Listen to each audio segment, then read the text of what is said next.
Buenas tardes, bienvenidos al último ciclo de entidades sin fines de lucro.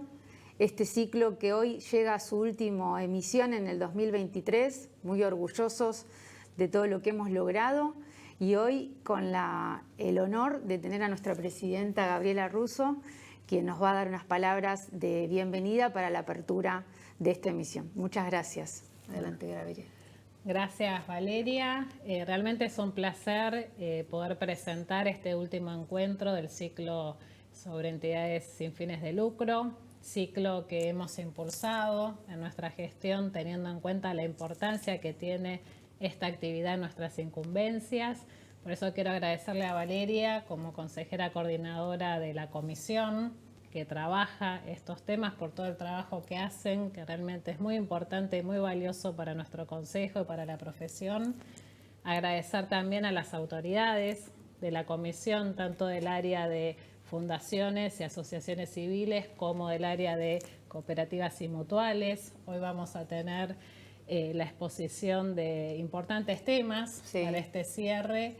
Y sobre todo con los cambios, ¿no?, que se vienen. Continuos cambios. Y aparte, como nosotros siempre decimos, las entidades sin fines de lucro no son sociedades comerciales, no se tratan de la misma manera, tienen sus normas particulares y es importante en este ciclo que se dé a conocer esto a la matrícula, que es importante a la hora de tomar una entidad sin fin de lucro y con la responsabilidad que tiene con las normas de UIF. Hoy hay gente de INAES que nos va a acompañar. Por eso estamos contentos de poder transmitir todo esto. Totalmente. Así que bueno, gracias nuevamente a Valeria, a las autoridades de la comisión, gracias a los miembros de la comisión que sé que trabajan mucho, muchísimo, a quienes nos acompañan en cada uno de los encuentros de este ciclo y decirles que seguimos trabajando a disposición de la matrícula con este y otros temas, que además del trabajo de las comisiones pueden encontrar apoyo de nuestros asesores, en las publicaciones que realizamos, y todas estas actividades que se brindan quedan también a disposición de todos ustedes en nuestro canal de YouTube. Muchas gracias. Aprovecho para saludarlos por este fin de año, que terminen de la mejor manera este 2023 y que el próximo año sea un año mejor para la profesión, para el país, con salud y prosperidad. Muchas gracias y que disfruten de este último encuentro. Muchas gracias, Gabriela. Gracias por estar. Continuamos con el ciclo, volvemos a agradecer a nuestra presidenta, la doctora Gabriela Russo, que recién tuvo estas palabras de bienvenida, y también agradecer a todo el personal del Consejo que hace que todo para nosotros sea mucho más sencillo y llevadero, así que muchas gracias a todos. Vamos a dar comienzo al último ciclo de entidades sin fines de lucro y hoy vamos a hacer exposiciones iniciando con la exposición de Joaquín Olid. Bienvenido, Joaquín, muchas gracias por venir. Joaquín es licenciado en Gestión de Políticas Públicas, él trabaja en INAES y está en la Dirección de Prevención de Lavado de Activos y otros delitos. Así que te doy la palabra y muchas gracias. Gracias por la convocatoria a este ciclo. En esta ocasión voy a hablar un poco sobre la nueva normativa de la Unidad de Información Financiera para el sector de cooperativas y mutuales, que es la resolución número 99 del año 2023. Entró en vigencia el 1 de agosto de este año.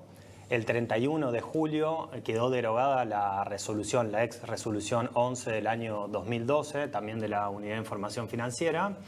Y bueno, voy a contar un poco, a grandes rasgos, las características principales de esta norma, de esta actualización normativa para los sujetos obligados bajo el Contralor del INAES. Estas son las cooperativas que brindan el servicio de crédito cooperativo y las mutuales que prestan el servicio de ayuda económica mutual con fondos provenientes del ahorro de sus asociados, con fondos propios, y también aquellas cooperativas y mutuales que gestionan préstamos a sus asociados. Esta es una norma principalmente cuya característica principal es el enfoque basado en riesgos, que ahora a lo largo de esta presentación vamos a hablar un poco de qué se trata esto. Es una norma bastante extensa en comparación con la vieja resolución 11 del año 2012, pero bueno, vamos a hacer un repaso general. En algunas cuestiones nos vamos a centrar con mayor especificidad, pero al ser una norma tan extensa, voy a hablar de las cuestiones principales de aquellas obligaciones y de cumplimiento obligatorio que tienen este tipo de entidades, ¿sí? La norma está dividida en varios capítulos. Vamos a comenzar con el capítulo primero, que se trata del objeto de esta resolución y definiciones. Y bueno, la Unidad de Información Financiera comienza diciendo que esta es una norma que es una resolución que tiene por objeto establecer los requisitos mínimos para la identificación, evaluación, monitoreo, administración y mitigación de los riesgos del lavado de activos y de la financiación del terrorismo que los sujetos obligados, incluidos en el artículo 20, inciso 20 de la Ley 25.246, deberán adoptar y aplicar de acuerdo a sus políticas, procedimientos y controles a los fines de evitar el riesgo de ser utilizadas estas entidades para cometer delitos criminales de lavado de activos o de financiación del terrorismo. En este capítulo primero se comienza con varias definiciones, ¿sí? Si bien hay muchas definiciones como verán en la norma, es muy extensa, se habla de clientes, de personas expuestas políticamente, de beneficiario final, conforme a las normativas vigentes por la Unidad de Información Financiera. Me voy a detener en la nueva definición y el nuevo alcance de sujetos obligados. Como ustedes saben, la vieja resolución 11 del 2012 establecía a los sujetos obligados en función de aquellas entidades que prestaban el servicio de crédito cooperativo, de ayuda económica o de gestión de préstamos. Pero la definición era muy clara, aquellas que realizaban operaciones de préstamos bajo las distintas modalidades y en función de la naturaleza jurídica de las cooperativas y de las mutuales. La gran diferencia de esta norma, y en cuanto a las definiciones está establecido en el artículo 2, inciso O, es que ahora define no por la prestación en sí de estos servicios, sino por aquellas entidades que están autorizadas por la autoridad de aplicación, esto es el INAES, para brindar este tipo de servicios. Entonces quedan incluidas las cooperativas que se encuentren autorizadas por su objeto social a prestar el servicio de crédito, ya no por las que lo realizaban, sino por su autorización, y lo mismo también en las asociaciones mutuales que se encuentran autorizadas a prestar el servicio de ayuda económica mutual bajo sus distintas modalidades, también autorizadas por el INAES, esto es a través de los reglamentos, de la aprobación por parte del INAES de los reglamentos de ayuda económica mutual, y también las cooperativas y las mutuales autorizadas a gestionar préstamos a sus asociados, también tanto para cooperativas como para mutual. Esta es una gran modificación que comienza esta norma, ya no entonces por la prestación en sí de los servicios, sino por la autorización dada por el INAES. Esto se debió en primera medida a los fines de determinar con exactitud el universo de sujetos obligados, que esto es un problema que veníamos teniendo en los últimos 10 años, desde el año 2012 hasta prácticamente ahora, el año 2023, donde no podíamos determinar inequívocamente la calidad de sujetos obligados a las cooperativas y mutuales, porque eso dependía de que informen a la autoridad de aplicación, al INAES, si están o no realizando el servicio, prestando el servicio o no de ayuda económica, crédito cooperativo o gestión de préstamos.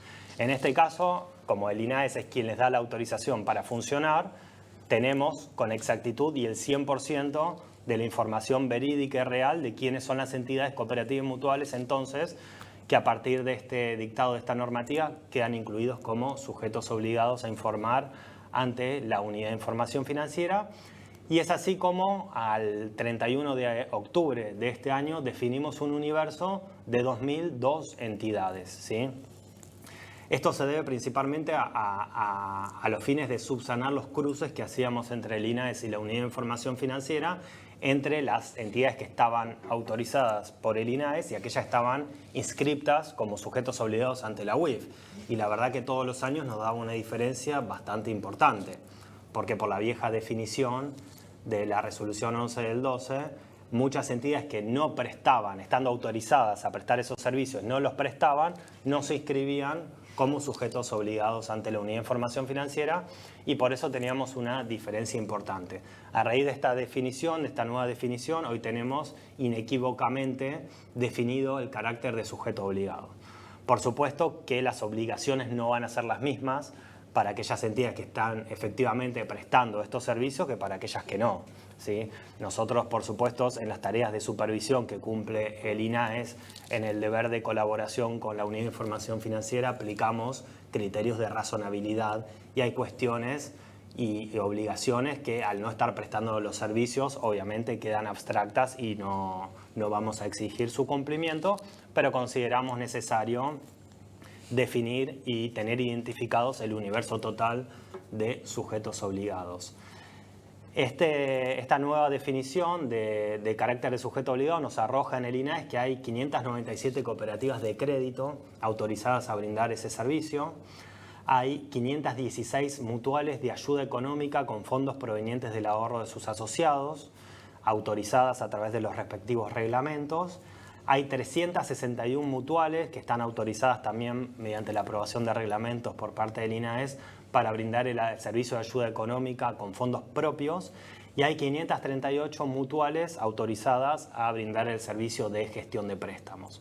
Esto es un total de 2002 entidades bajo el contralor del INAES, también de la Unidad de Información Financiera en la materia, y que revisten el carácter de sujetos obligados.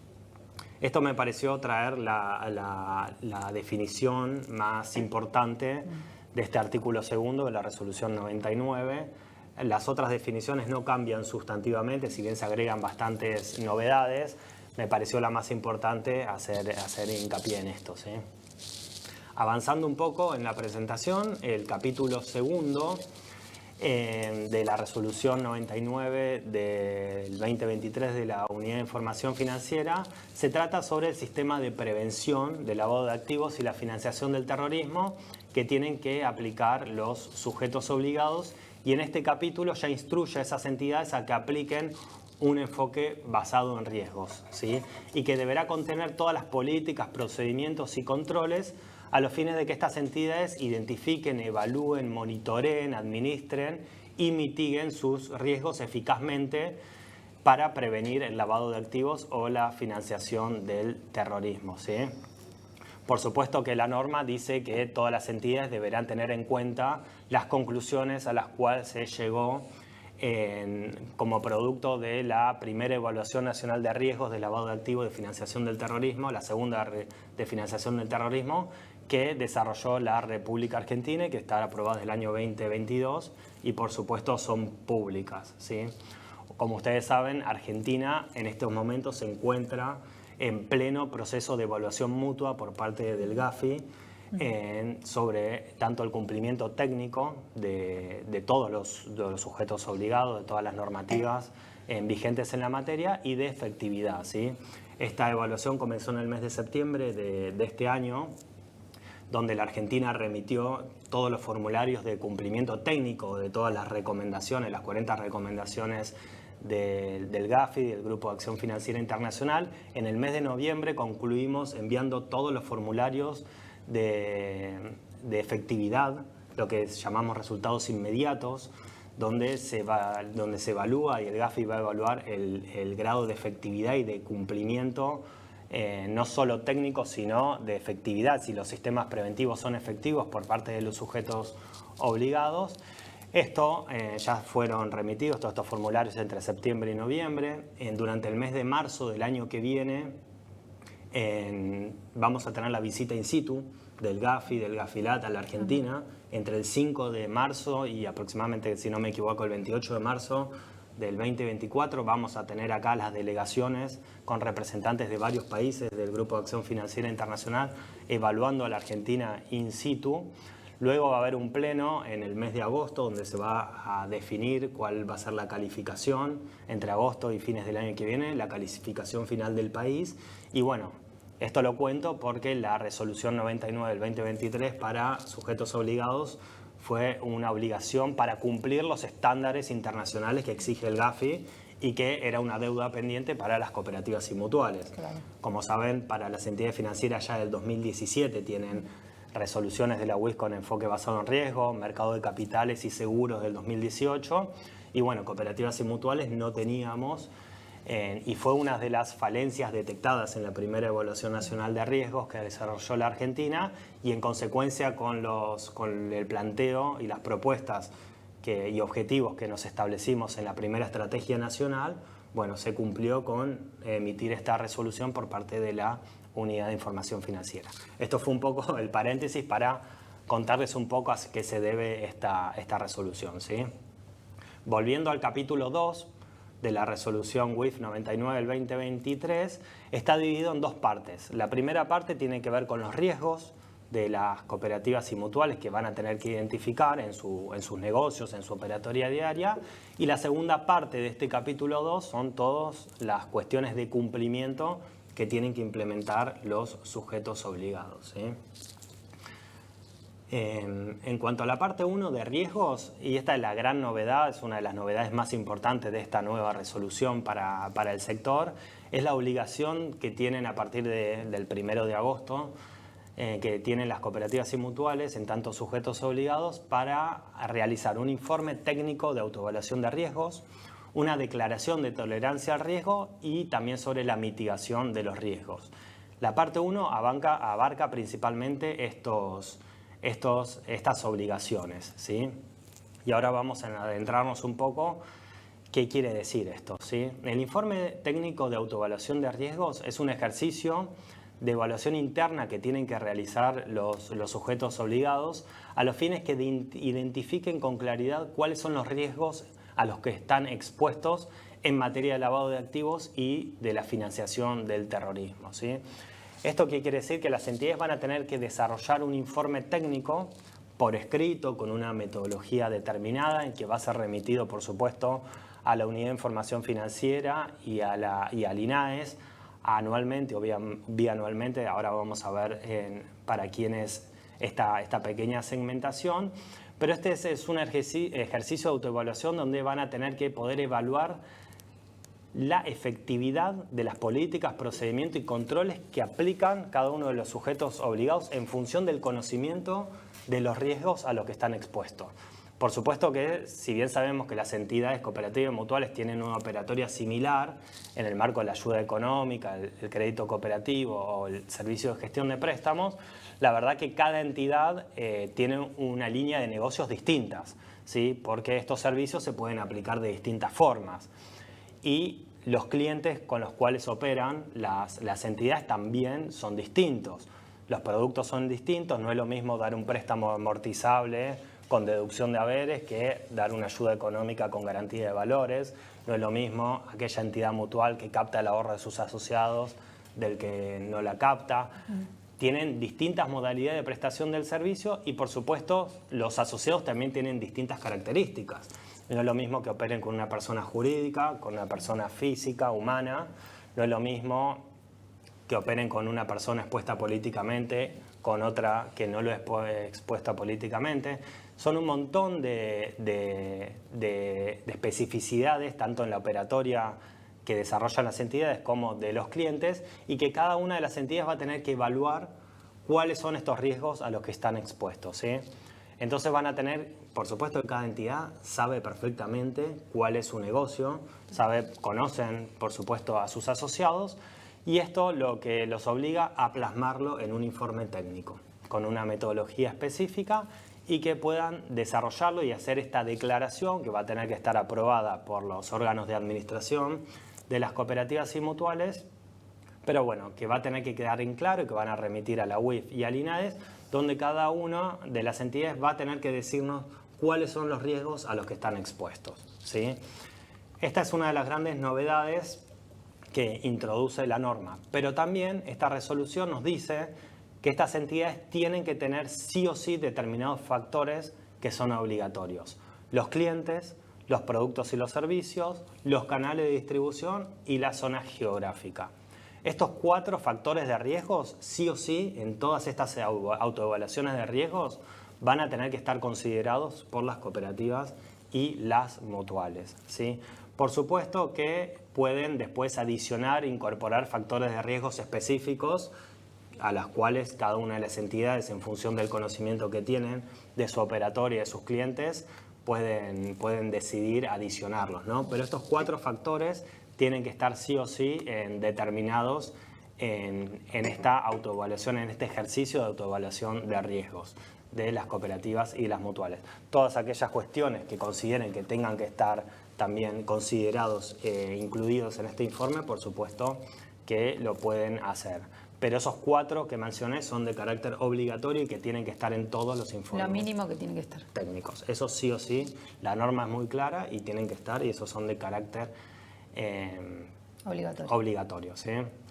Bueno, se deberá elaborar un informe técnico de autoevaluación con la metodología de identificación, evaluación y comprensión de estos riesgos acordes a la naturaleza y dimensión de la actividad económica, los servicios sociales, de la operatoria crediticia realizada y los distintos factores que cada entidad considere. Tiene que ser autoeficiente, tiene que estar documentado, tiene que conservarse junto a la metodología para la cual desarrollaron este informe. Tiene que ser actualizado anualmente o bianualmente y tiene que ser enviado tanto a la UIF como al INAES, ¿sí? Tanto el informe técnico de autoevaluación de riesgo como la metodología que implementaron para su desarrollo. Ahora, la norma nos hace una pequeña segmentación. Esto fue a propuesta del INAES. Nosotros desde el INAES y de nuestra propia experiencia considerábamos que hay muchísimas entidades mutuales, sobre todo también cooperativas, que consideramos que tienen en sus productos un riesgo significativamente menor que otras. Entonces nosotros a la UIF le propusimos hacer esta pequeña segmentación, la cual fue aceptada por la Unidad de Información Financiera, y es que difieran el cumplimiento, a los fines de que la carga administrativa no sea tan grande para aquellas entidades más pequeñas y que operan en productos que consideramos de menor riesgo. Claro. ¿Sí? Entonces la UIF tomó esta propuesta del INAES y se aplicó una segmentación que está en la resolución 99 y que queda que todas aquellas entidades que brindan únicamente el servicio de gestión de préstamos o que prestan el servicio de ayuda económica mutual o crédito cooperativo de préstamos personales, ¿sí? Mediante cobro por deducción de haberes y de pago amortizables, podrán hacer este informe de autoevaluación de riesgo cada 2 años. ¿Sí? Pueden optar por hacerlo bianual. ¿Sí? Y todas aquellas que no están incluidas en este universo lo van a tener que hacer de forma obligatoria, anual, y remitirlo a la UIF y al INAES. Pero esta es una pequeña segmentación para no ser tan... no agrandar la carga administrativa de desarrollar estos informes, como también vamos a ver otro tipo de obligaciones. Pero bueno, consideramos que este tipo de entidades que prestan servicios de gestión de préstamos o préstamos personales puedan hacerlo y optar de hacerlo cada 2 años. Si optan por hacerlo anualmente, por supuesto, libre disponibilidad. Libre elección de cada una de las entidades, pero todas aquellas que captan el ahorro de sus asociados, operan con descuento de valores, cesión de facturas u otro tipo de operatorias que no son estas que mencionamos, están obligadas a hacerlos anualmente. Claro. ¿Sí? ¿Solo, perdón, para la autoevaluación? ¿O no. Porque el informe sí va igual. O sea, el informe de evaluación de riesgo lo vas a tener cada 2 años. Para este tipo de entidades. Y el de tolerancia sí. También. También. No habría ningún otro informe para el que cumpla bianual. No, por eso. Esta segmentación aplica tanto para el informe de autoevaluación de riesgo como la declaración de tolerancia Correcto. al riesgo, que es ahora lo que vamos a empezar a ver en este apartado. ¿Sí? Y esta, que también, bien como dice Mabel, su implementación es exactamente la misma que venimos diciendo, esta segmentación en función de los productos que ofrecen las entidades. Pero esta norma también les pide a ustedes, a las cooperativas y mutuales, esta declaración de tolerancia al riesgo. ¿Sí? Es una declaración que también va a tener que estar aprobada por los órganos de administración de las cooperativas y mutuales. Tiene que estar debidamente fundada. Y acá, en esta declaración, va a tener que decirnos las entidades, las autoridades de las entidades, cuáles son los riesgos que están dispuestos a asumir en su operatoria diaria. ¿Sí? Una vez identificados a partir de la autoevaluación de riesgos, y se identificaron, por supuesto que siempre va a haber un riesgo identificado, nos van a tener que decir cuál es la tolerancia de que operen en esos servicios que previamente identificaron como riesgosos o más riesgosos que otros, ¿sí? Porque las entidades pueden optar también por cesar en esa operatoria, por no operar, pero también, por supuesto, pueden decidir con todo el derecho operar con determinados productos que consideran de mayor riesgo. Claro. Están en todo su derecho, ahora tiene que estar plasmado en esta declaración de tolerancia al riesgo. Por ejemplo, si identificaron que tienen personas expuestas políticamente como asociados, deciden operar, bueno, ahora nos van a tener que decir, decidimos y toleramos operar con estos clientes que revisten la calidad de personas expuestas políticamente. Y esta es una declaración que también va a tener que ser remitida, conforme la segmentación que recién dijimos, tanto a la UIF como al INAE, ¿sí? Otra vez con la misma segmentación. Y a la vez, o sea, tenemos autoevaluación de riesgo, declaración de tolerancia al riesgo y la mitigación de riesgo. Que esto, si bien no es un informe que no va a tener que ser remitido a la UIF ni al INAES, sí es un ejercicio que tienen que desarrollar las entidades, y así como identificaron sus riesgos, declararon operar con determinados productos que consideran de mayor riesgo que otros, o sea, la tolerancia al riesgo al que están expuestos las cooperativas y mutuales, también van a tener que adoptar medidas necesarias y proporcionales para mitigar esos riesgos identificados y con los cuales decidieron operar, ¿sí? Entonces esto también van a tener que implementar todas aquellas acciones, políticas, procedimientos necesarios para mitigar estos riesgos a los que están expuestas las cooperativas y mutuales. En este caso, por supuesto, no es un informe que tenga que ser remitido a la UIF o al INAES, pero sí va a tener que estar considerado por cada una de las entidades, y en los procedimientos de supervisión que aplique el INAES o la propia Unidad de Información Financiera, por supuesto que vamos a ver y a pedir esa política de mitigación de estos riesgos, ¿sí?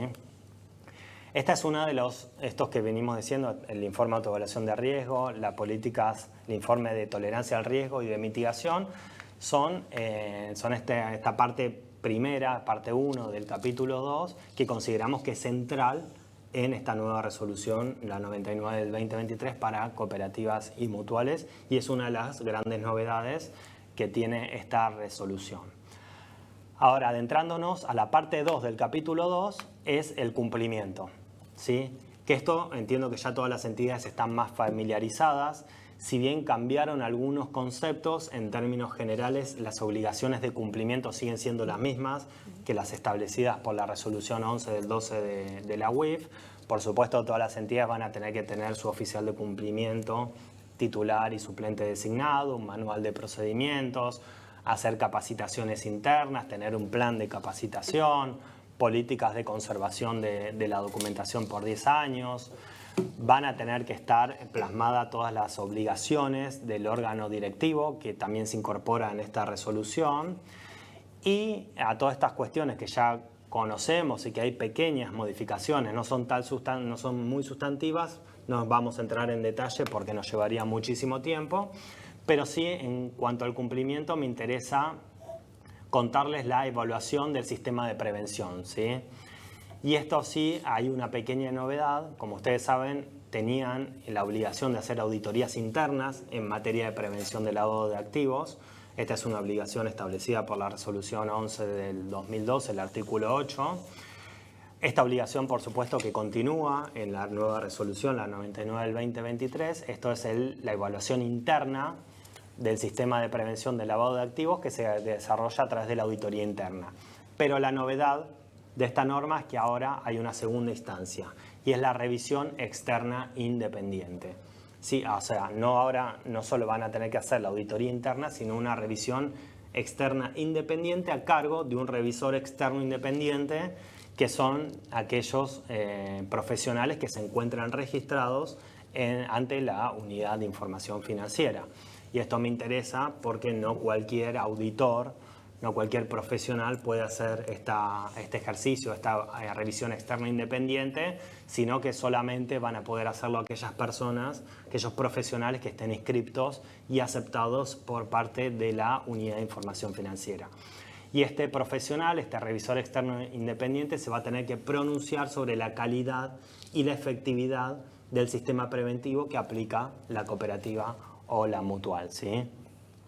Esta también es una de las novedades, que es la obligación del revisor, del informe del revisor externo independiente. ¿Que sería una nueva incumbencia para los profesionales en ciencias económicas? Sí, por supuesto. Pero, pero no puede revestir la calidad de auditor y de revisor externo. Tiene que ser externo. Por eso tiene que ser externo. El auditor también, pero, sí. pero son independientes las Son tareas. independientes, Claro, sí, pero sí, digo, sí. es una nueva incumbencia para nuestra Correcto. profesión. Sí, sí, Siempre y cuando estén inscritos y En aceptados WIF. por la Unidad de Información Totalmente. Financiera. Totalmente. Sí, es así. Este es un informe que también los revisores externos independientes van a tener que transmitirlo electrónicamente a la Unidad de Información Financiera, y otra vez se aplica la misma segmentación que dijimos hace un ratito para los informes de autoevaluación de riesgo y de tolerancia al riesgo, la misma segmentación.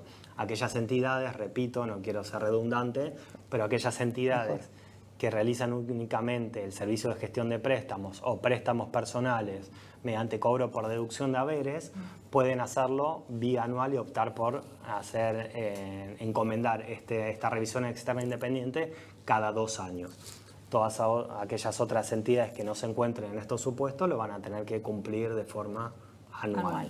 Pero bueno, esta es la evaluación del sistema de prevención que se va a hacer ahora, a partir de este momento, en estas 2 instancias. La auditoría interna y el informe del revisor externo independiente, ¿sí? Otra de las novedades en materia de cumplimiento es el código de conducta, ¿sí? Y la resolución 99 del 2023 exige que las entidades desarrollen un código de conducta que tiene que estar destinado a asegurar el adecuado funcionamiento e implementación de las políticas, procedimientos y controles de los sistemas de prevención del lavado de activos y la financiación del terrorismo, a fin de garantizar el deber primero de reserva, confidencialidad de la información y de todos aquellos principios rectores y valores y de integridad que implementan las cooperativas y las mutuales. Es un código de conducta dirigido a las autoridades, a los empleados y a todas aquellas personas que participen en el desarrollo de las obligaciones y del cumplimiento de la operatoria diaria de las entidades, ¿sí? Este es un código de conducta, así como tenían un manual de procedimientos, ahora van a tener que tener un código de conductas, que también, si bien la norma da algunas obligaciones mínimas, la verdad que en rasgos generales deja abierta que cada entidad pueda desarrollarlo según sus criterios, pero bueno, sí es una obligación a partir de esta nueva resolución que desarrollen este código de conducta, que siempre va a tener que estar disponible en todas las dependencias del sujeto obligado, en su casa central, en las filiales o en sucursales, y por supuesto tiene que estar tiene que ser puesto en conocimiento de todas las empleados, personal, directivos y etcétera, personas que trabajen en el sujeto obligado, ¿sí? Y siempre actualizado y a disposición de la UIF y del INAES en los procedimientos de supervisión que se apliquen, ¿sí? Si bien es más complejo el capítulo segundo, son muchas las obligaciones, traté de centrarme en las principales por una cuestión de tiempo, pero creo que estas son las cuestiones más relevantes, ¿sí? Comenzamos ahora con el capítulo tercero de la resolución 99 del 2023, que son las políticas de debida diligencia, políticas de identificación, verificación y conocimiento de los clientes. Que esto es algo que, por supuesto, ya todos los sujetos obligados saben de qué están hablando. La política de identificación es un requisito mínimo para identificar y continuar una relación comercial o contractual con sus asociados. Por supuesto que la norma, hay muy pequeños cambios, pero vuelve a decir y a plasmar todos aquellos requisitos de cumplimiento mínimo y obligatorio que tienen que implementar tanto para aquellas personas que son asociados, personas humanas, para personas jurídicas, ahora también se agrega para otro tipo de asociados. Están detalladas en cada uno de los artículos específicamente las obligaciones de identificación. Por supuesto, para hacer un resumen en general, personas humanas DNI, las declaraciones de declaración de políticamente expuesto de las personas, de las consultas en los listados terroristas, personas jurídicas, los estatutos, los datos registrales, la identificación de las personas humanas que controlan, tanto autoridades como beneficiarios finales de las personas jurídicas. Todos estos requisitos mínimos están detallados en cada uno de los artículos de esta resolución, que no difieren mucho a lo que estaba establecido en los artículos 12, 13 de la resolución 11 del 12. Tiene pequeños cambios, pero en rasgos generales es prácticamente lo mismo. Son los requisitos mínimos y obligatorios de identificación de sus asociados. La gran novedad que tiene la resolución 99 de la UIF es que ahora, más allá de toda esta identificación mínima, las entidades van a tener que segmentar su universo de asociados, su universo de sus clientes y asignarles un riesgo. ¿Sí? Van a tener que segmentar en función de las categorías de clientes de riesgo alto, clientes de riesgo medio y clientes de riesgo bajo. ¿Sí? Esto sí es una obligación. Todas las entidades van a tener que tener segmentado a su clientela, a sus asociados.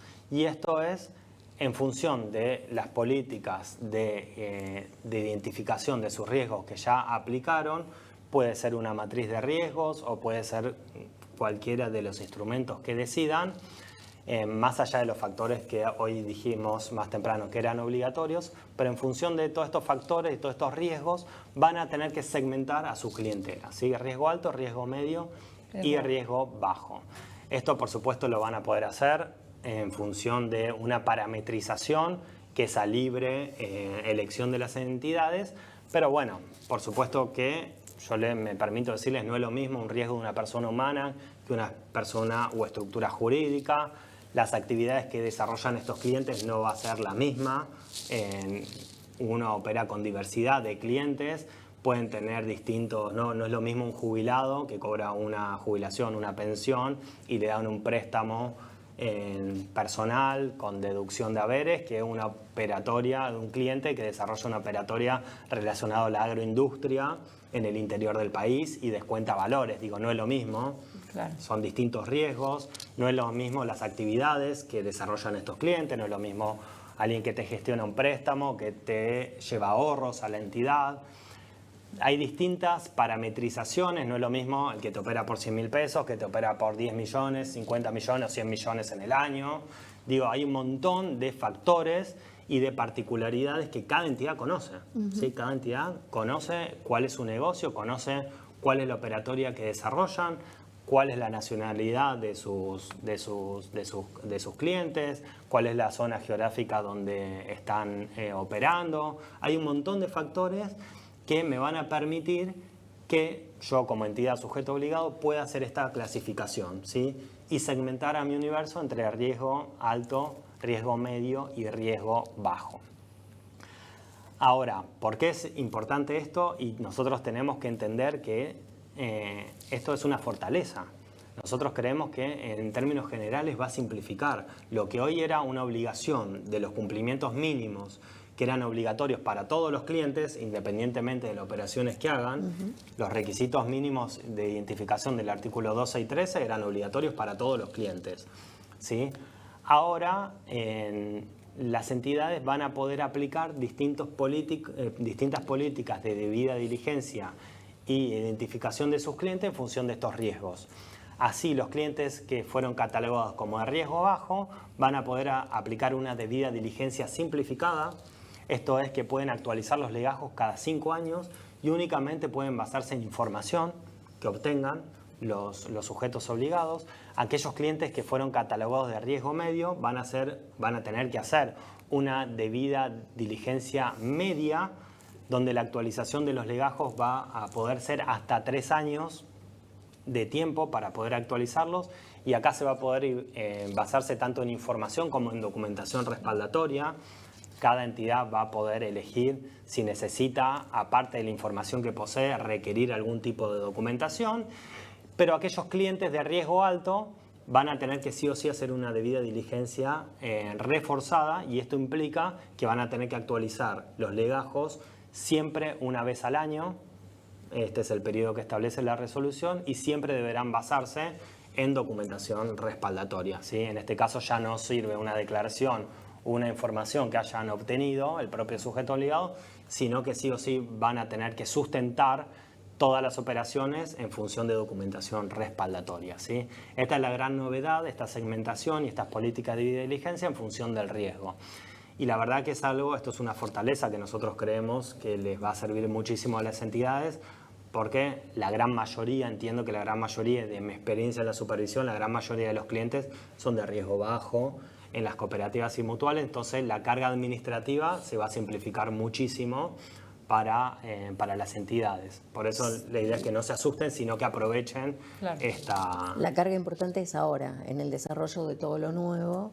Va a ser estos meses, futuro... estos meses, este primer año, estos meses del 2023 y 2024, sí va a ser una carga bastante intensiva, pero una vez que puedan implementar todas estas obligaciones y recomendaciones, la verdad que se les va a simplificar administrativamente muchísimo las obligaciones de la nueva resolución. ¿Venimos bien con el tiempo? Sí, ¿no? Sí, estamos bien. Seguimos un ratito más.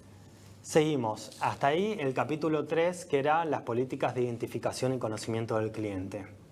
Avanzando un poco en el capítulo 4, ya nos hablan del monitoreo, análisis y reporte de operaciones sospechosas, ¿sí? Esto, por supuesto, que son obligaciones que ya estaban en la resolución 11 del 12, está el monitoreo en el artículo 20, hacer reportes en el artículo 25 de la resolución 11 del 12. Y acá, la verdad que no hay grandes cambios, pero sí la norma es muy clara. En la 11 del 12 era muy poquito, eran 2 o 3 renglones lo que nos decían del monitoreo.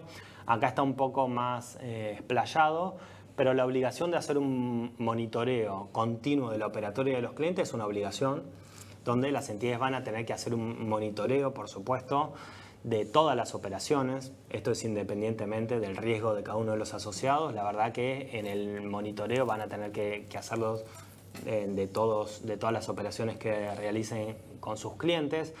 La novedad de esta norma es que ya no les exige que tengan herramientas tecnológicas como era la 11 del 12, pero bueno, la verdad que no lo dice, deja a libertad de acción, por supuesto todas aquellas entidades que lo decidan tener muchísimo mejor, que tengan una herramienta tecnológica o un software, pero también entendemos que hay entidades muy pequeñas y que no necesitan una herramienta tecnológica. También, otra vez, desde la experiencia de la supervisión, hay entidades que operan con muy pocos sobre asociados. Sobre todo los que hacen gestión de préstamo, porque el monitoreo sería con el proveedor financiero, por así decirlo, y no con el asociado. Inexistente.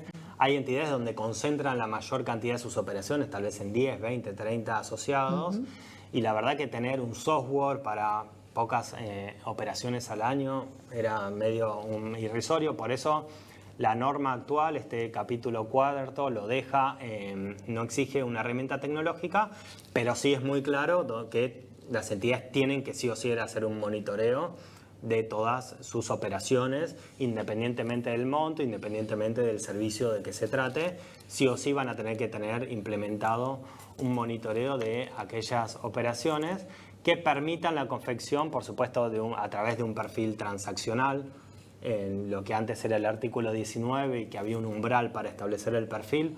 Hoy la verdad que prácticamente van a tener que definirlos en todos los casos. Obviamente, como decía Mabel, aquellas entidades que prestan, por ejemplo, el servicio de gestión de préstamos y tienen umbrales establecidos, bueno, tal vez el perfil va a ser el mismo, porque ya su límite de operación le deja el 30% de los saberes, o deciden operar hasta 300.000, 500.000 pesos por cliente. Bueno, ya no va a hacer falta que desarrollen un perfil específico por cada uno. Pueden hacerlo general en función de la operatoria que conozcan y de los riesgos, por supuesto, identificados con anterioridad. Pero sí es muy clara la norma de hacer un monitoreo obligatorio de todas las operaciones que realizan los sujetos obligados, ¿sí? Y acá es donde nosotros vemos la efectividad final. A ver, tanto en los procedimientos de supervisión que podemos realizar nosotros, desde el INAES como de la propia Unidad de Información Financiera, pero como la obligación que tienen los sujetos obligados, no es que todos estos cumplimientos, estas obligaciones que trae la nueva norma o la vieja norma, son cuestiones abstractas y que tengan que cumplir porque es una mera obligación. La verdad, toda esta norma, el sentido que tiene es que las entidades puedan aplicar sistemas preventivos eficaces y eficientes, ¿sí? Y otra vez, acá me permito decir, conocer a un cliente no es una mera obligación que tienen porque necesitan cumplir con la norma. Es una obligación para tener un sistema efectivo en prevención del lavado de activos y poder evitar que determinados clientes, determinados asociados quieran utilizar la forma jurídica mutual o cooperativa para cometer este tipo de delito. Entonces tienen que tener un sistema preventivo eficaz. Y esto se logra cumpliendo, por supuesto, la normativa, aplicando una debida diligencia y conocimiento de sus clientes, que en conjunto con los perfiles establecidos y el riesgo asociado que definió la entidad, riesgo alto, medio, bajo, me permite hacer un monitoreo de las operaciones. Este monitoreo me permita identificar y detectar posibles operaciones inusuales, que estos surgen a raíz del monitoreo de las operaciones, que una vez detectadas operaciones inusuales puedan registrarlas, puedan proceder al análisis respectivo. Una vez, repito, monitoreo, detección de análisis, puedan analizar estas operaciones y una vez que analizan estas operaciones inusuales puedan decidir desestimarlas o en su caso reportarlas a la Unidad de Información Financiera. Esto es el sistema preventivo que las entidades están obligadas a implementar y que nosotros como reguladores y supervisores vamos a cotejar en el marco de los procedimientos de supervisión. Ya no el cumplimiento formal y técnico que principalmente era la resolución 11 del 12, sino ahora vamos a evaluar la efectividad de los sistemas preventivos. Que las cooperativas y las mutuales tengan sistemas preventivos eficaces, eficientes y que permitan detectar operaciones inusuales y en su caso analizarlas, desestimarlas o reportarlas a la Unidad de Información Financiera. Y esto es muy importante porque acá nosotros vamos a ver la efectividad de los sistemas preventivos. Y otra vez, no tengan miedo a reportar, ¿sí? Nosotros a veces, y esto también de la experiencia de la supervisión, vemos que muchas entidades tal vez tienen el cumplimiento técnico aceptable, tienen todas las políticas implementadas, pero que no identifican operaciones inusuales, no reportan, no analizan, y bueno, eso es objeto de sumarios ante la Unidad de Información Financiera, ¿sí? Por eso insisto que la efectividad que tomen esta norma, esta resolución 99 del 2023, como un instrumento más para tener sistemas efectivos en prevención del lavado de activos y la financiación del terrorismo y que puedan identificar todas aquellas operaciones inusuales o sospechosas que puedan llegar a constituir un delito de lavado de activos o de financiación del terrorismo, ¿sí? Esto en cuanto al capítulo referido al monitoreo, ¿sí? Adentrándonos un poco más en el capítulo 6, vamos a hablar ahora de los regímenes informativos y esto sí es una novedad que se agrega en esta nueva resolución que no estaba en la 11 del 12, ¿sí? Y acá la UIF exige a partir de ahora reportes sistemáticos, ¿sí? Reporte mensual de transacciones, el RTM o el reporte sistemático anual, ¿sí? Hay dos instancias y dos regímenes informativos que las entidades van a tener que empezar a cumplir a partir del dictado de esta nueva normativa, ¿sí? El reporte mensual de transacciones, el RMT, es un reporte que van a tener que hacer en todas las entidades que son sujetos obligados. Acá no hay segmentación alguna, sino que todas las entidades van a tener que reportar a la UIF y transmitir la información del cliente, del monto operado, de las fechas en donde se realizaron estas operaciones mensualmente a la Unidad de Información Financiera de todas aquellas operaciones que alcancen o superen el valor equivalente a 12 salarios mínimos vitales y móviles. Esta es una obligación que empieza a correr a partir del periodo 2024, ¿sí? En este caso, todas las entidades van a tener que remitir a la UIF entre el 1 y el 15 de cada mes todas las operaciones mensuales realizadas con sus clientes que alcancen o superen el equivalente a 12 salarios mínimos en Vital y Móviles. La primera presentación de este reporte mensual de transacciones va a regir entre el 1 y el 15 de marzo del 2024 para todas aquellas operaciones que se realizaron en el mes calendario enero del 2024, ¿sí? Entonces, entre el 1 y el 15 de marzo van a tener que presentar este reporte. Primera presentación a raíz de esta nueva resolución va a ser sobre todas las operaciones que alcancen o superen los 12 salarios mínimos Vital y Móvil durante el mes de enero del 2024 y van a tener que transmitirlo electrónicamente a la UIF entre el 1 y el 15 de marzo del 2024 y así sucesivamente. Entre el 1 y el 15 de abril van a presentar las operaciones correspondientes a febrero del 2024. Son 2 meses inmediatos anteriores. ¿Sí? Esto ténganlo en cuenta, que acá no hay segmentación y que todas las entidades lo van a tener que hacer.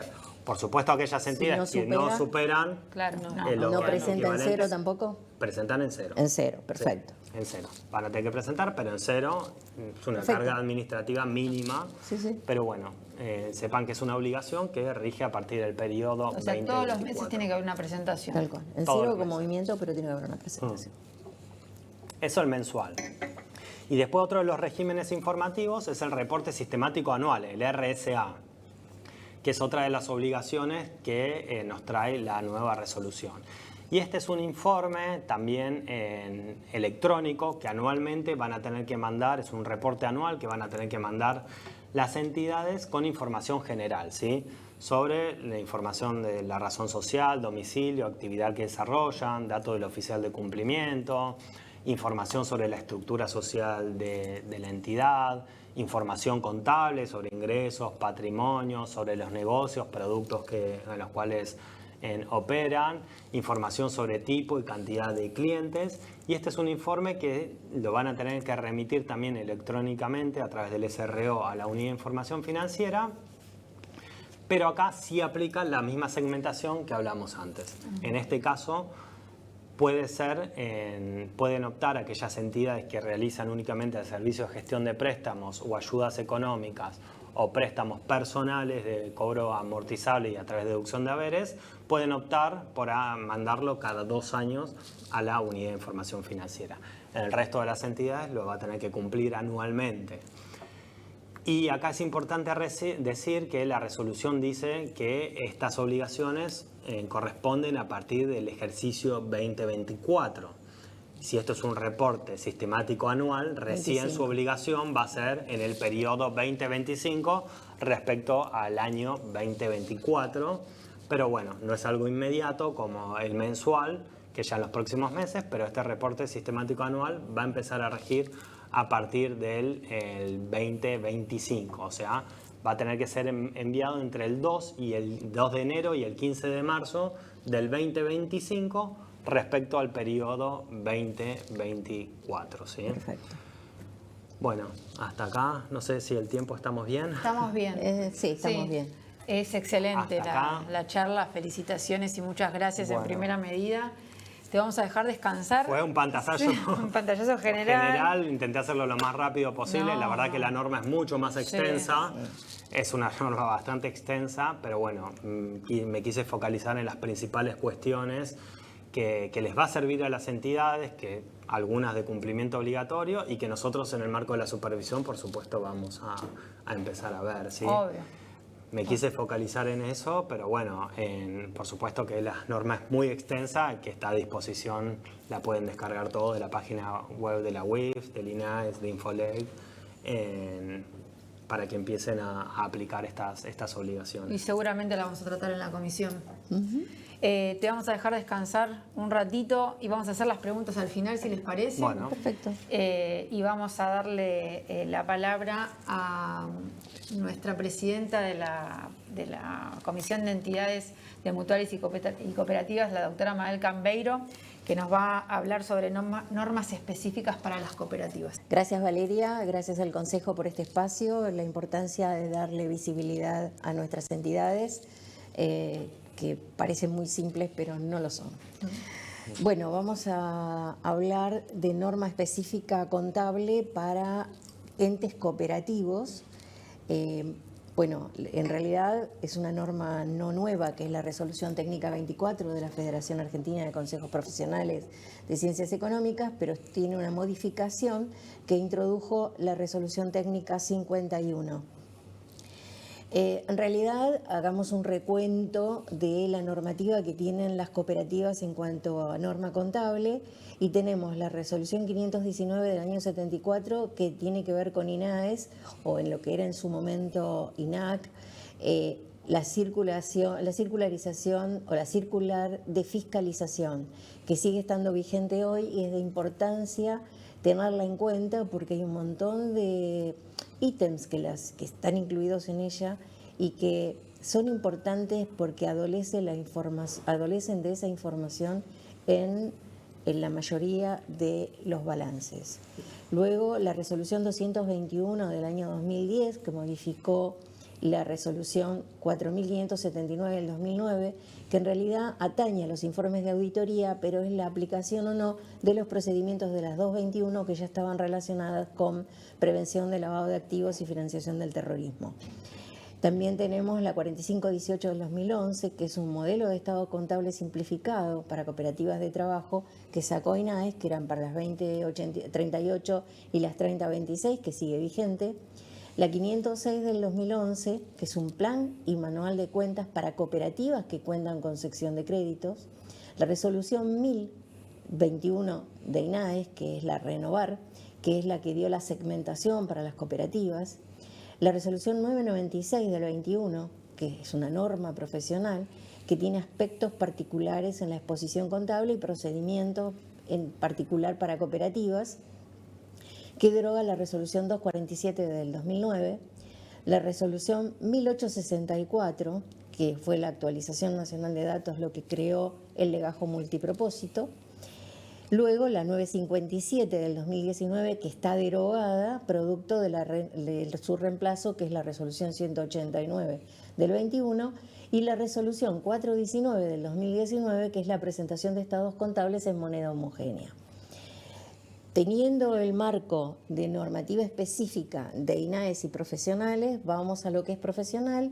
Aquí tenemos simplemente, a efectos de poder introducirnos en la resolución técnica 24, toda la normativa de federación que atañe de un modo o de otro a las cooperativas. La RT 8 y 9, que son normas generales y particulares de exposición, en lo que no afecta a la 24, la 16, que es un marco conceptual, la 17, que tiene cuestiones de medición, bueno, y así seguimos hasta llegar a las normas de auditoría, y tengamos en cuenta que también está la RT 54, que es la norma unificada argentina de contabilidad, las NUA, que en los aspectos que no afecte y no esté contenido en la 24.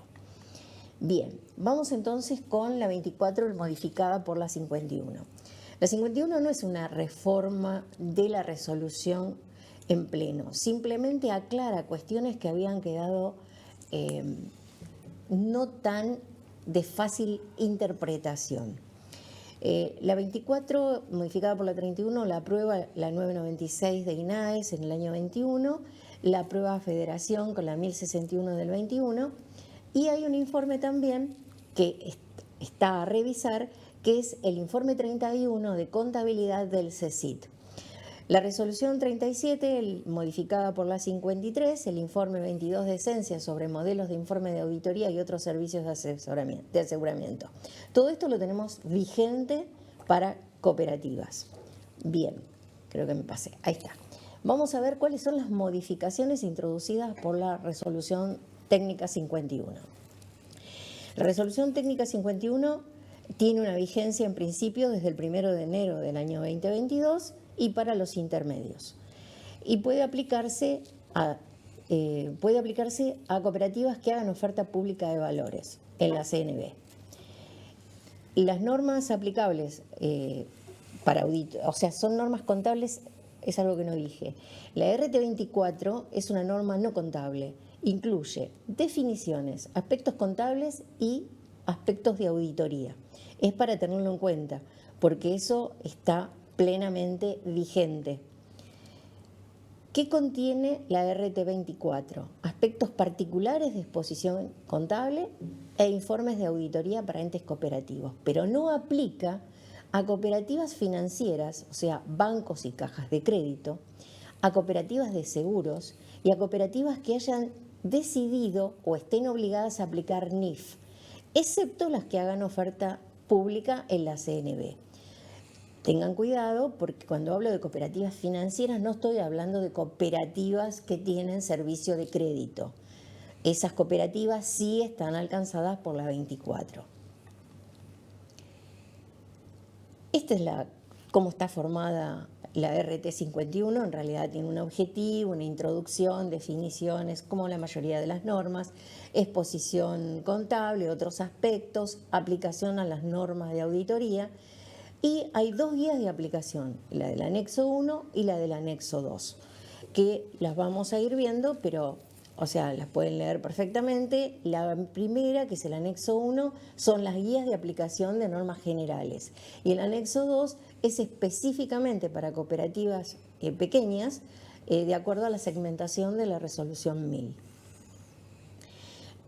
¿Cómo está compuesto? Con estados contables básicos. Esto no trae demasiadas modificaciones. Es un estado de situación patrimonial, un estado de resultados, un estado de evolución del patrimonio neto y un estado de flujo de efectivo. Tengamos en cuenta que es una norma que permite cierto manejo de información, pero es muy estructurada en otras cuestiones. Una de las aplicaciones del área del CECIT, que es el informe 31, no está revisado respecto a esta resolución, pero ténganlo en cuenta que es una norma que está vigente. Empecemos por algo importante.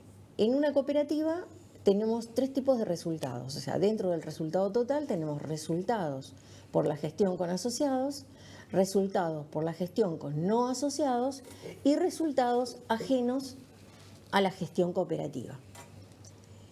Esto es lo que quiere, de algún modo, esta resolución identificar y mostrar. Tenemos que mostrar, dentro del estado de situación patrimonial, separar las partidas de activo y de pasivo que corresponden con asociados y con no asociados. Es decir, vamos a tener que abrir el plan de cuentas, si es que ya no lo hicieron, para tener todo lo que es cuentas de activo y cuentas de pasivo que estén relacionados con operaciones con asociados y operaciones con no asociados para poder hacer esta distribución. La resolución 996 del 21, en el anexo 1 habla claramente, en el inciso K, de las operaciones con no asociados deben ser claramente individualizadas a los efectos de la registración contable y de la confección del balance, estado de resultados y demás cuadros anexos. Los excedentes generados por la prestación de los servicios a no asociados deben ser destinados a la reserva especial del artículo 42 de la Ley 2337. ¿Qué significa esto? Que los resultados con no asociados no serían distribuibles de manera de excedentes. Van directamente a formar parte de la reserva. También aclara que los fondos reservados del artículo 42, último párrafo, son pasivos. Aún hoy se ven balances donde esos fondos figuran en el estado de evolución del patrimonio neto. En realidad, a partir del momento que la Asamblea aprobó la constitución de esos fondos son pasivos, no son patrimonio neto. Sí es patrimonio neto el capital cooperativo suscripto. Otra de las aclaraciones es que son costos del servicio el servicio prestado por los asociados de las cooperativas de trabajo. Esto es muy importante porque antiguamente, y digo antiguamente hasta hace 2 años atrás, se registraban como anticipos de retornos. Eso iba al activo como partida de activo y modificaba sustancialmente el resultado final de la cooperativa, dando distorsionado lo que luego se iba a distribuir. De este modo, si yo lo considero directamente como costo, porque es la mano de obra que lleva adelante la cooperativa de trabajo, es el costo asignado por el trabajo verdaderamente realizado, lleva a un resultado final mucho más limpio, y eso me puede permitir tener o no excedentes para luego repartirlos. Si tuviéramos tiempo, podríamos hacer un ejercicio práctico y veríamos que los resultados son sustanciales, las diferencias. Los invitamos a la comisión. Los invitamos a la comisión, así no tienen ningún tipo de problema, que se reúne los segundos jueves de cada mes, excepto los meses de diciembre, enero y febrero. Exactamente. Bien. También aclara qué pasa con los TICOCA. Los TICOCA son títulos de capital. En realidad se consideran pasivos obligatoriamente, salvo que de la emisión de dicho título diga específicamente que va a ser renovado por nuevos títulos. Esto realmente no tendría mucho sentido, porque si mi idea es renovarlo de por vida, para eso suscribo capital. Así que prácticamente el 99% de los casos es pasivo. Esta era una discusión muy importante que se daba inclusive para mostrarlo dentro del estado de situación patrimonial, como para mostrarlo en la liquidación del fondo cooperativo. Bueno, los resultados, esto es importantísimo y también lo trae la resolución. Los resultados por pasivos prescriptos originados en reintegro de capital, esto merece una aclaración porque si no, no se va a entender. Cuando un asociado a una cooperativa se retira, tiene derecho a pedir el reintegro de su capital suscripto. Bueno, ese capital suscripto, si el asociado no lo retiró y está prescripto, pasa a ser una reserva del artículo 42. O sea, no es que lo pueden distribuir ni que lo pueden capitalizar, no. Es una reserva del artículo 42. Las cooperativas de trabajo, bueno, vuelve a hacer hincapié en que el retiro mensual no es un anticipo de retorno, sino que es específicamente un resultado asignado al periodo en que se efectuó el retiro. Esto se hizo mucho hincapié porque lamentablemente el mundo de las cooperativas de trabajo es muy amplio y donde se han empezado a hacer cosas y uno empieza a ver cómo se aplica la resolución, y de ahí surge que es necesario aclarar algunos temas porque hay una distorsión de acuerdo a lo que uno mira como balance de uno y balance de otro. La resolución 996 en el anexo 1, inciso A, aclara que las cooperativas de trabajo, la contraprestación otorgada, o sea, acá tenemos la RT24 por un lado y la 996 que refuerza que la contraprestación, aunque sea un anticipo de retorno, siempre va a ir al estado de resultados y tiene que ver con la contraprestación del servicio prestado. En el anexo 1, en la guía de aplicación, hay un tema que no es menor y es la aplicación de un subsidio reintegrable. No reintegrable. Los subsidios no reintegrables para las compras de inversiones en activo fijo para las cooperativas siempre fue un problema. ¿Cómo lo registro? Es un resultado del ejercicio. Bueno, en la guía queda claro que cuando yo recibo un subsidio que no debo reintegrarlo, ese subsidio se va a registrar como resultados diferidos y va a estar diferido por los años de vida útil que tenga el activo fijo que yo incorpore. Entonces, en este caso ya no queda ninguna duda que no es resultado del ejercicio, sino que es un resultado diferido.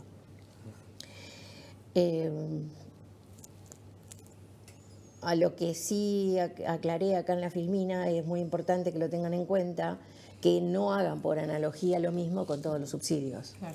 Porque los subsidios... o sea, evidentemente hay un montón de otro tipo de subsidios que son no reintegrables, pero que tienen que ver con otras cuestiones y eso sí afectarían en el momento que están utilizando el subsidio. Bueno, esto se los traje al solo efecto de que vean cómo era el antiguo formato del estado de evolución del patrimonio neto y cómo queda o cómo quedan con la nueva conformación, y ahora les explico por qué. El capital cooperativo suscripto es aquel que evidentemente se haya suscripto y está expuesto por separado en un renglón aparte al valor nominal, y su ajuste va a estar en una cuenta que sea ajuste de capital cooperativo. Ahora bien, los saldos acumulados que se registre en la cuenta ajuste de capital al cierre de cada ejercicio debe ser tratado, esto lo digo más adelante, pero puede ser capitalizado total o parcialmente por resolución de la Asamblea. Pero a partir de esta resolución es obligatorio tratarlo todos los ejercicios. Durante esa Asamblea se va a decir, ¿qué hago con ese resultado? ¿Qué hago con ese ajuste de capital? ¿Lo voy a capitalizar o no lo voy a capitalizar? Si decido capitalizarlo, ahora vamos a ver cómo se hace. Y si decido no capitalizarlo, va a ir a una cuenta de ajuste de capital irrepartible y no se toca más. O sea, no es más ajuste de capital, no me toca el capital, no es una reserva, es ajuste de capital irrepartible. O sea, la Asamblea Ordinaria obligatoriamente va a decir qué es lo que voy a hacer, y entonces en ese caso va a ir ajuste irrepartible o se va a repartir. ¿Qué pasa si yo lo quiero repartir? ¿Cómo lo asigno? Tengo dos maneras. Una es asignar en forma proporcional y la otra es, en aquellos casos donde tenga los elementos y pueda definir cuánto le corresponde a cada asociado, asignarle a cada asociado el ajuste de capital que a él le corresponda. La realidad es que cuando hay muchos asociados y todos tienen un capital similar, la única manera posible es en forma proporcional, y si no, habrá que asignarles en proporción al capital de cada uno con respecto al ajuste de capital. O sea, no es una tarea fácil, no. Concretamente.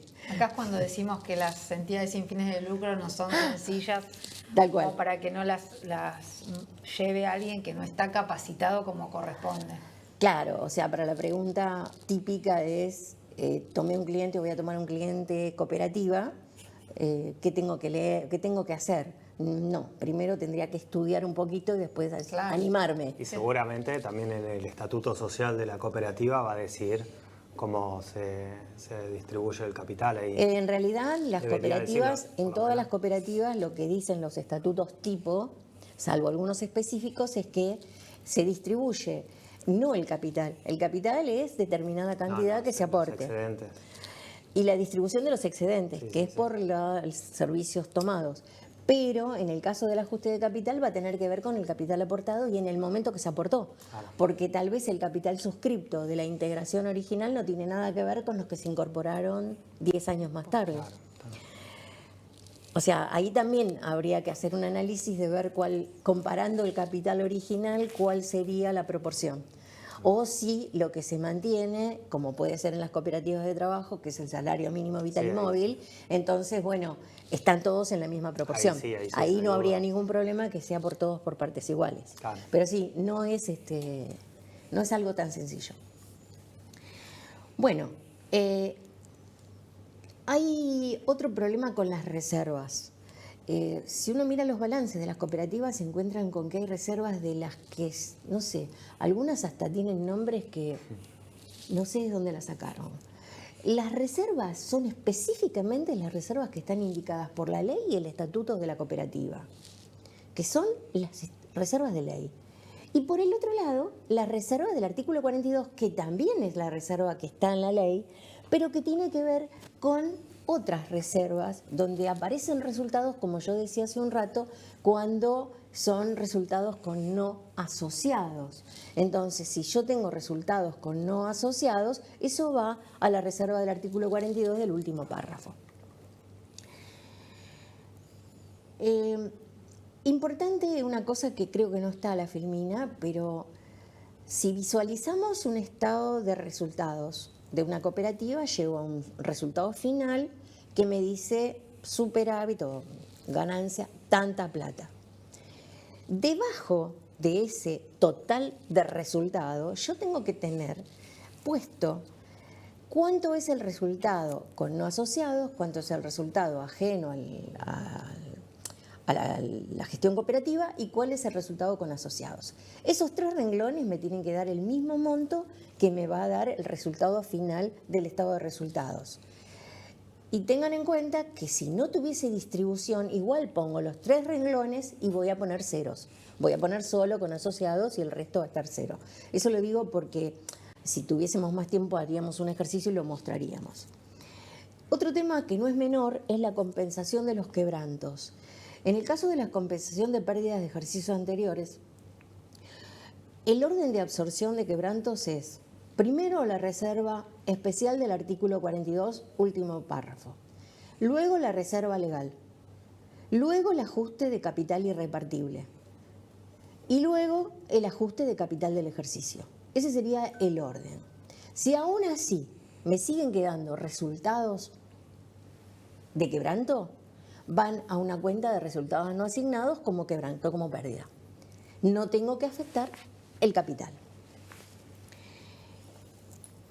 ¿Qué pasa si yo quiero distribuir resultados, o sea, excedentes, al año siguiente? Si yo tuve un quebranto, yo no puedo distribuir excedentes hasta que compense el quebranto, pero aún así no alcanza. Tengo que volver a reconstituir todas las reservas y los ajustes de capital que haya utilizado en el orden inverso. O sea, justamente en el orden inverso. Entonces, primero reconstituyo el ajuste de capital del ejercicio, luego el ajuste de capital irrepartible, luego la reserva legal, luego la reserva del artículo 42. Recién ahí, y compensado el resultado de quebranto, puedo distribuir excedentes, no antes. Y tengan en cuenta que si la tienen divididos por secciones con distintas actividades, si una sección da quebranto y las otras no, debe compensarse el quebranto de la sección que da quebranto con el superávit de las siguientes para poder distribuir un excedente neto. Qué problema dada la inflación que existe y si no tenemos bienes de uso, estaba pensando los quebrantos que se iban a generar, ¿no? Sí, vienen generando hasta patrimonio netos negativos. Sí. Bueno, ¿qué pasa con los fondos para acción asistencial o estimación al personal, educación y capacitación cooperativa? Bueno, constituyen pasivos, que lo dije yo antes, en su constitución, de acuerdo a las normas legales vigentes.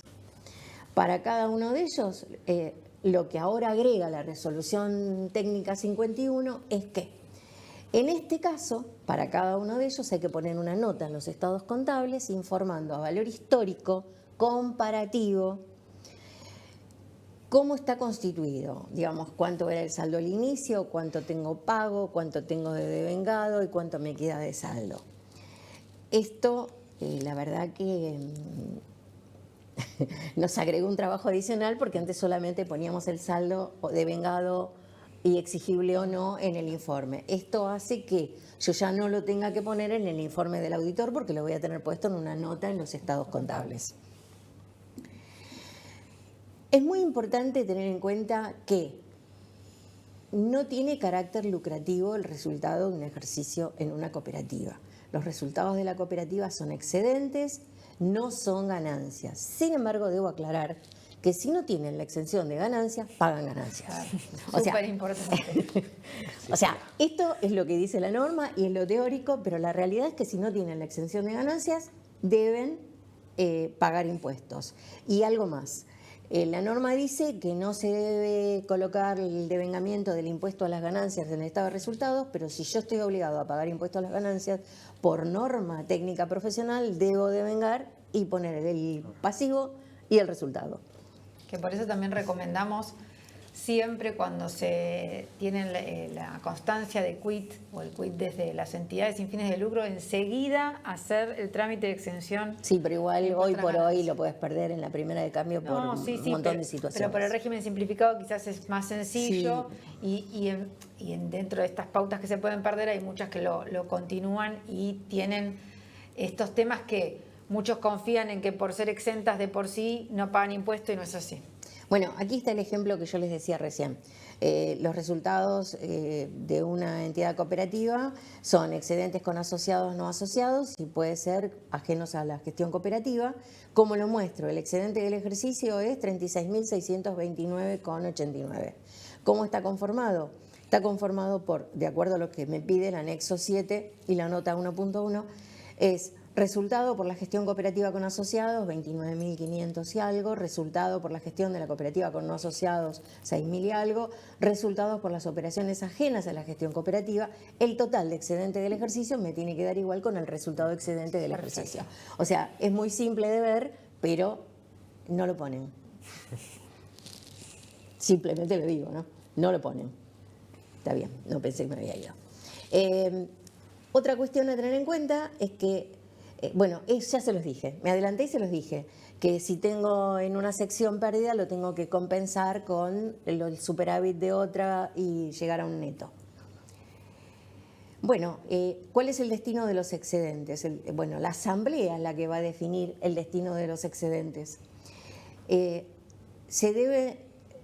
Debe ser devuelto o capitalizado lo que tengan las distintas secciones, debo constituir todos los fondos de reserva, no se puede, todo lo que yo haga no tiene nada que ver con pagar rentabilidad, porque a veces se dice que cuando yo pago un excedente estoy pagando rentabilidad, no tiene nada que ver con la rentabilidad del capital, esto es excedente por el resultado de la operatoria que que les corresponde a los asociados. Claro. Es distinto en algunos estatutos muy antiguos, sobre todo de cooperativas de crédito, que establecía un pago de una especie de interés al capital aportado por encima del capital del resto. O sea, si todos aportaban 100.000 y uno ponía 1.000.000, por el excedente de los 100.000 se les paga una tasa de interés a determinado asociado.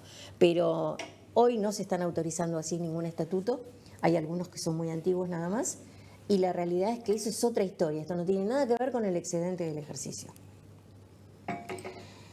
Bueno, me parece que es importante decir que solamente el asociado que haya operado durante todo el ejercicio puede retirar un excedente, porque si no, no le corresponde. Acá tenemos excedentes repartibles en los retornos cooperativos, o sea, excedentes repartibles y retornos, que son distintos. Y se debe informar la situación respecto de la contribución del capital. O sea, acá esto yo ya creo que también lo puse en la otra, es para todos, y esto es específicamente en el caso de, con excepción de lo dispuesto en la 419, esta nota va a valor histórico, que se lo acabo de mencionar, o sea, es exactamente lo mismo. Y en el anexo 1, inciso F, respecto a lo dispuesto en la sección 5.9 de la RT 51 con referencia a las normas contables profesionales, no aplica a las cooperativas, se aclara que no resulta de aplicación la sección 5.19 de la RT 17 porque sus excedentes no se encuentran alcanzados por el impuesto a las ganancias. Esto era lo que yo les decía, que si bien esto dice que no corresponde colocarlos, en realidad, si pagan impuesto a las ganancias, corresponde colocarlos, claro, porque si no estaríamos violando otra norma técnica. Con respecto a la auditoría, lo que tenemos que tener en cuenta que es importante que para la ley de cooperativas, nace la cooperativa con un contador, un auditor externo para trabajar sobre ella. Esa auditoría la puede hacer un contador público matriculado, dice la ley, una cooperativa de grado superior y el órgano local competente si la situación económica así lo justifica. Particularmente, cooperativa de grado superior, no encontré a nadie que lo haga el servicio de auditoría gratis, y en los órganos locales no puedo hablar porque no tengo referencia particular ni ningún órgano local. Pero sí es necesario que sea un contador público y así lo haga un órgano local o una cooperativa de grado superior, lo tiene que hacer a través de un contador público, claro, sin ninguna duda. Y sí puedo aclarar que el contador público tiene permitido actuar como síndico en la cooperativa, o sea, o el síndico ser contador público si lo fuera. La realidad es que no es común que las cooperativas tengan como síndico un contador público, porque por lo general está relacionado con el conocimiento de la actividad que llevan adelante y no la actividad de contador público. O sea, esto no es como el caso de las sociedades que decimos, puede ser las dos cosas juntas. En este caso no particularmente puede ser las dos cosas. Si es contador puede ejercer las dos actividades siempre y cuando conozca específicamente el movimiento de la cooperativa. Si no, creo que es mucho más importante conocer la actividad de la cooperativa para ser síndico que contador público. ¿Qué pasó con la modificación de la 24 con respecto al informe de auditoría? Bueno, acá se aclara que sobre los estados contables preparados por el ente cooperativo o sobre la información contable que surja de balance de saldos y de sumas y saldos, siempre la información debe estar transcripta en los libros. ¿Por qué digo esto? Porque existe un informe trimestral, un balance trimestral para las cooperativas, todo tipo de cooperativas. Estos informes trimestrales se pueden hacer sobre un balance o se pueden hacer sobre un balance de sumas y saldos conciliados, siempre agrego yo, porque puede ser cualquier cosa, un balance de sumas y saldos cuando uno lo mira. Entonces, tiene que estar transcripto a libros y yo le agregaría que tienen que estar la firma y certificado legalizada por el Consejo Profesional de Ciencias Económicas, si no, esos balances no tienen valor. Exactamente. Y lo importante es que aclara la RT 51 que ya no son 4 trimestrales y un anual, sino 3 trimestrales y un anual, lo cual es lógico porque el cuarto trimestre era el anual. Entonces había toda una disquisición de si tomo lo trimestre. Bueno, no importa, ahora quedó claro que son 3 trimestres y un anual. Esto quedó ya perfectamente identificado y bueno, no nos olvidemos que tenemos que poner que en el informe del auditor, en la parte de los otros requerimientos, tenemos que poner que surge de a la determinada fecha de los libros y las registraciones de acuerdo a la ley de cooperativas y también tenemos que poner la deuda con el sistema previsional argentino. Muchas gracias. Muchas gracias. Corrí un poco. Muchas gracias a vos, Mabel. Más que interesante el tema y cuánto por aprender, cuánto Sí. por saber y capacitarse. Por eso los invitamos a la comisión. Realmente estos temas se tratan continuamente de actualización constante y son complejos y entre muchos y entre muchas, como decimos siempre, necesidades conjuntas salen mejores cosas. Así que vamos a darle la palabra ahora a nuestra presidenta de la Comisión de Asociaciones Civiles y Fundaciones, la doctora Melissa Zavala Chiaradía, que nos va a hablar de las NUA en entidades sin fines de lucro. Gracias. Bueno, vamos a hablar de un tema que se vienen algunos cambios, no todos, así que descansen un poco con la RT11 modificada por la RT25. Hay cuestiones que obviamente se van a repetir en la NUA y recuerden siempre que el principal aspecto de la NUA es generar claridad, generar en un solo compendio este rejunte de norma técnica que tenemos a lo largo y a lo ancho de nuestro país respecto de todo tipo de entidades. Cuando vamos a hablar particularmente de entidades sin fines de lucro, vamos a ir al párrafo 709 de la RT 54 y 56 son las NUA que van a tener aplicatoriedad en ejercicios iniciados a partir del 1 de julio del 2024, por lo tanto recién van a ser aplicables en 2025, no obstante tienen que empezar a tomarlas en consideración y empezar a preparar la información de antemano, ¿no? Para que ustedes vayan situándose si es que nunca escucharon hablar de las NUA o si es un tema nuevo para la gran mayoría de ustedes con matriculados, la idea es que entiendan que va a estar referenciado cada uno de estos temas en párrafos, en capítulos y no en RT sueltas como lo dije anteriormente. ¿Dónde vamos a empezar a hablar de las entidades sin fines de lucro? A partir del párrafo 709 en adelante. ¿Qué es lo que vamos a encontrar en las NUA? Vamos a encontrar que vamos a establecer quiénes son entidades sin fines de lucro. En entidades sin fines de lucro vamos a retrotraernos a la RT11, modificada por la 25, que tiene el mismo carácter. ¿Qué es una entidad sin fin de lucro? Va a ser una asociación civil sin fines de lucro, lo dice la propia norma, medio redundante, ¿no? Fundaciones y organismos paraestatales.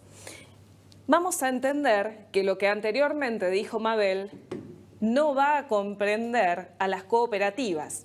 La SNUA no contiene a la RT24 modificada por la RT51.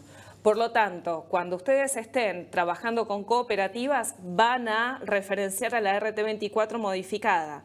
En tanto, todo el tipo de las entidades sin fines de lucro, las vamos a ver directamente en la RT54. Por lo tanto, mutuales, que es otro de los temas que están bajo la órbita de la comisión de Mabel, vamos a entenderla dentro del parámetro de las SNUA. Entonces, esto me parece que es importante que lo tomen en cuenta. ¿Qué tipo de entidades sin fines de lucro tenemos? Bueno, entiendan, tenemos desde actividades deportivas, tenemos los clubes de fútbol, incluso los clubes de fútbol de AFA, son entidades sin fines de lucro en nuestro país, de momento. Por lo tanto, lo vamos a tener comprendido en el espectro de la RT11 modificada y en la NUA. Vamos a estar hablando de mutuales, vamos a estar hablando de sindicatos, vamos a estar hablando de federaciones, de confederaciones, es decir, todo este espectro es lo que está incorporado dentro de la NUA RT11, RT25. Para salirnos del entorno teórico-técnico que obviamente les propongo, lean la RT54, que es muy completa y que refiere, como les dije anteriormente, a la RT11 modificada, vamos a ir a la práctica. ¿Qué es lo que ustedes tienen? ¿Dónde tienen que empezar a prestar atención, el foco de atención en este tipo de entidades? Yo acá les puse un esquema muy sencillo que data de la memoria, el modelo contable aplicable, la definición de los centros de costos y el ajuste por inflación contable. ¿Por qué hago énfasis en la memoria? La memoria como información es sustancial para poder entender qué es lo que pasó durante el ejercicio, cuál es la proyección económica financiera que tiene ese tipo de entidad y piensen si están trabajando con fundaciones. ¿Cuál es ese plan de acción trienal que habían propuesto? ¿Cómo va a tener repercusión en este tipo de entidad? ¿Qué es lo que se espera de esa entidad en ese ejercicio? ¿Qué es lo que sucedió, aconteció? Si tiene o no relación con ese plan de acción. Es decir, la memoria como material es sustancial para poder entender el hilo conductor de esa entidad. Si en la memoria nos dan índices o nos dan indicadores de no continuidad con ese tipo de entidad, puede ser el foco para que nosotros dejemos de aplicar la norma contable como la estemos entendiendo y pasemos a la etapa de disolución. Por lo tanto, la memoria y las actas, obviamente, que van a reforzar lo que dice la memoria, van a ser base, van a ser indicadores tangibles, importantes al momento de la toma de decisión de qué norma voy a estar aplicando. Recuerden que las normas, ya sean locales como internacionales, están previstas bajo el criterio de empresa en marcha. Por lo tanto, si nosotros entendemos que no va a seguir continuando con la operatoria normal el ente, es muy factible que se encuentre en la etapa de disolución. Recuerden que no hay beneficiarios finales en este tipo de entidades, ¿sí? El beneficiario final en realidad es otra entidad de iguales características y con el certificado de exención de ganancias vigente, que es otro condimento, ya que hablábamos la 2681, bueno, también tenemos otros condimentos esenciales para tener en cuenta. Modelo contable aplicable. Depende de la fecha de cierre de ejercicio, como lo dije anteriormente, para el 2025 vamos a estar aplicando la NUA. Depende de la fecha de cierre de ejercicio, va a ser el modelo contable que yo tenga que estar aplicando. Por lo tanto, fíjense en la fecha de cierre de ejercicio económico con la que estén trabajando, van a ir viendo qué modelo contable tengo que ir aplicando. Si yo estoy volviendo con una entidad que tiene que presentar estados contables, por ejemplo, 2017, otro 2018, y la tengo que regularizar, recuerden que en el 2017 no vamos a tener ajuste por inflación contable, en tanto 2018, diciembre de 2018 en adelante, vamos a estar trabajando con el APORI. Por lo tanto, el modelo contable aplicable también es importante que ustedes lo tengan en cuenta. Definición de los centros de costos. Bueno, la realidad es que el plan de cuentas puede ser muy extenso, poco extenso, dependerá de la magnitud de la entidad. Pero cierto es que los centros de costo es el ABC de este tipo de entidades.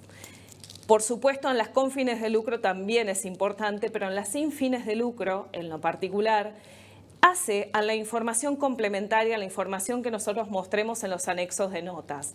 Por lo tanto, la definición de los centros de costos va a generar información mucho más detallada a lo que nosotros vamos a necesitar posteriormente en el armado de esos estados contables.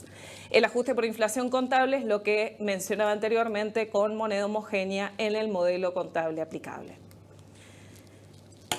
La NUA, en el párrafo 716, les va a establecer cuál es el juego completo de estados contables. Esto mismo obviamente lo tiene en la RT11, estado de situación patrimonial, estado de recursos y gastos, estado de evolución del patrimonio neto, estado de flujo de efectivo y todas las notas con resumen de políticas contables significativas.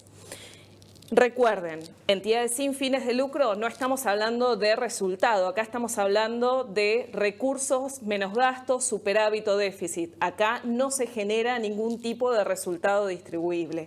Acá simplemente es una generación de un flujo de fondos, como normalmente lo llamamos, más menos los recursos y gastos del ejercicio. Por supuesto, devengados, como bien anteriormente lo mencionó Mabel. ¿Por qué les hablo de que los centros de costos van a ser la base de esa información complementaria? Fíjense el anexo que ustedes ven en pantalla. El anexo de gastos específicos por sectores, que vamos a ver cómo se conglomera todo en el estado de recursos y gastos. Fíjense, gastos específicos por sectores. Nosotros vamos a tener la división por sector, por departamento o por secretaría, depende cómo nosotros tengamos identificado cada uno de los sectores de esta organización en particular y el desglose de los tipos de gastos. Si nosotros tenemos ya planteado en nuestro plan de cuentas, generado en nuestro plan de cuentas, esos centros de costo por departamento o por sector, es mucho más sencillo el armado de la información complementaria que tenemos que suministrar a terceros. Por lo tanto, les propongo que depuren ese plan de cuentas que tienen las organizaciones y traten de empezar a pensar en la información que nosotros tenemos que elevar hacia terceros, marcado por sector. Imagínense también que esta recomendación va también para los gastos generales de administración. Por lo tanto, puedo tener sectores dependientes de secretarías que yo tenga armadas o departamentos en este tipo de institución y también voy a tener una particular a los generales de administración. Estado de recursos y gastos. Estos anexos que nosotros veíamos como información complementaria van a alimentar este estado de recursos y gastos. Por un lado, nosotros tenemos los recursos que son de índole ordinaria y por otro lado, los gastos que son de índole ordinarios. Dentro de los recursos ordinarios vamos a tenerlos para fines generales o para fines específicos. ¿Dónde va a primar la diferencia entre los para fines generales y para fines específicos? Para fines generales son para los que está constituido la entidad, es decir, cuotas, ¿sí? Es decir, todo aquello que lleve a ese objeto que tiene ese tipo de entidad. En cambio, para fines específicos puede ser para un fin determinado a la contribución X que nosotros tengamos que hacer para poder luego comprar un bien, por ejemplo. Entonces, eso lo podemos determinar como para fines específicos. Les doy ejemplos bastante claros, igualmente les recomiendo vayan, lean la norma, total es muy sencillo de poder identificar. Gastos ordinarios. Gastos ordinarios tenemos los que son generales de administración y luego tenemos los específicos por sectores. Esto mismo que no veíamos en los anexos son los que terminan apareciendo en este estado de recursos y gastos. Luego vamos a tener el resultado hermoso financiero y por tenencia, incluido el RECPAM, que recién hacíamos referencia, nos reíamos con Mabel, porque realmente en este tipo de entidades, cuando no tienen un nivel determinado de bienes de uso o intangibles, realmente se hace bastante difícil mantener un superávit real, ¿no? Un superávit que sea consistente. El RECPAM, la inflación, normalmente nos va a generar déficit en los ejercicios y bueno, habrá que explicar en información complementaria cómo se genera en realidad ese RECPAM y qué es RECPAM y qué no es RECPAM, qué es ordinario a lo que es RECPAM. ¿Sí? Entonces se los dejo plasmado. Impuesto a las ganancias. Bueno, impuesto a las ganancias dependerá en la situación que se encuentre en la entidad frente a la exención del impuesto. Obviamente, como el criterio que acaba de mencionar recién Mabel, dependerá en esta situación el nivel de devengamiento que nosotros tengamos que hacer. Vamos a tener que reconocer o no el impuesto a las ganancias con su respectivo pasivo. Que obviamente una vez que ustedes obtengan el certificado de exención, si se los dan con ejercicios anteriores, 5 ejercicios para atrás por periodos no prescriptos, es muy factible que ustedes tengan que pedir por recurso la devolución. Pero bueno, ya es otro tema que ya abordamos a lo largo de este ciclo. Exactamente. Pero fíjense cómo todo se mezcla. Impuestos, contabilidad, auditoría y lo que obviamente estuvieron mencionando al comienzo respecto de UIF y del INAES, todo lleva a lo mismo. La información tiene que ser consistente y una cuestión no tiene que estar ajena a la otra. Estado de situación patrimonial. Tienen algunas cuestiones que son distintas y que refieren a los créditos o los pasivos. A grandes rasgos, en lugar de tener clientes, vamos a tener cuentas por cobrar. ¿Sí? Vamos a tener asociados, vamos a tener asociaciones, dependiendo si esto es una federación o una asociación. Y en los pasivos vamos a tener deudas con quien tengamos la creencia. Estado de flujo de efectivo. La NUA, la RT11 y la RT25 lo que obligan es que a este tipo de entidades muestren el estado de flujo de efectivo en método directo. Parece todavía extraño y realmente sorprende en algún aspecto que exista todavía este tipo de entidades presentando el estado de flujo de efectivo del método indirecto. La realidad es que la norma lo prohíbe. La norma lo que exige es que sea expuesto bajo el método directo. No hay mayores implicancias. Acá lo que tenemos que ver en la actividad operativa es qué cobré, qué pagué durante el ejercicio. Y lo que me queda por pagar o me queda por cobrar lo voy a dejar como deuda o como crédito a la fecha de cierre. Y eso es todo. O sea, nosotros si sabemos efectivamente qué generamos, qué deudas teníamos, qué créditos teníamos y lo que nos queda por cobrar o por pagar, es muy sencillo de armar este estado de flujo de efectivo. El problema es entender que es una obligación y que no es una opción, exactamente. La NUA trae una aclaración que la verdad vale la pena que ustedes lo tengan refrescado y que lo puedan ver en pantalla y que me parece que es bastante interesante. Por supuesto, efectivos y equivalentes de efectivo, la gran mayoría de ustedes lo aplican y siempre entienden que son los convertibles fácilmente en menos de 3 meses a la fecha de cierre de ejercicio y lo tenemos de esa manera y está perfecto. La realidad es, la NUA les va a aclarar qué tipo de inversiones podemos tener a la fecha de cierre de ejercicio y son considerados equivalentes de efectivo. Esto es importante, sobre todo aquellos que mantienen plazos fijos o por lo menos mantenían plazos fijos, estas cuestiones que van a cambiar y que, bueno, hay cuestiones que no sabemos qué es lo que va a pasar, pero aquellos que mantenían plazos fijos a la fecha de cierre de ejercicio, ¿qué es considerado efectivo y equivalente y qué no? Entonces, ¿qué les dice la norma, la NUA? Les va a decir, aquellas inversiones van a ser equivalentes en efectivo cuando tengan alta liquidez, sean fácilmente convertibles en efectivo y no tengan riesgos significantes de cambio de valor. Por lo tanto, no todos los plazos fijos van a ser equivalentes en efectivo, tienen que ver también si tienen renovación automática o no. Hay un montón de cuestiones que ustedes tienen que analizar antes de tomar la decisión como entidad si es efectivo y equivalente o no. Esto no lo dice la 11, sí lo aclara la NUA, que me parece algo totalmente válido e importante. Estado de evolución del patrimonio neto, otro de los estados importantes. No voy a hacer grandes referencias a este estado por una cuestión obviamente de tiempo que apremia. Simplemente focalícense en que no se genera resultado en el ejercicio, se genera superávit o déficit. Ese superávit o déficit va a ser acumulado o no y ese superávit o déficit va a ser asignado a capital o no. Dependerá la decisión de la entidad. Dependerá la asamblea cómo vaya a asignar ese superávit a capital o a acumulado del ejercicio. ¿Qué es lo que pasa? Pueden tener, como bien dijo también Mabel, que lo explicó para cooperativas, pero acá puede pasar lo mismo, déficit acumulados, y qué es lo que pasa con ese capital si es que nosotros manteníamos la idea de capitalizar ese superávit año a año. ¿Qué es lo que pasa ante la generación de déficit, ¿no? Esto se los dejo como inquietud. Ahora, la RT11 modificada por la 25 y la NUA vuelve a hacer referencia a que cuando una entidad no tiene capital, sea por la cuestión de que no existen aportes iniciales o aportes de los asociados, lo único que va a generar es déficit o superávit ejercicio a ejercicio.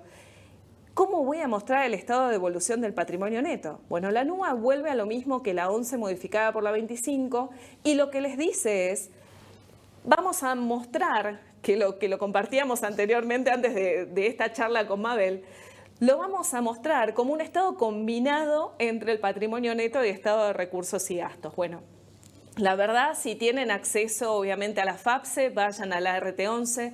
Recuerden que los modelos, va a salir ahora un compendio en estos próximos meses de parte de la FAPSE, con modelos de aplicación, así como lo tienen la RT8, 9 y 11, van a tener para la NUA.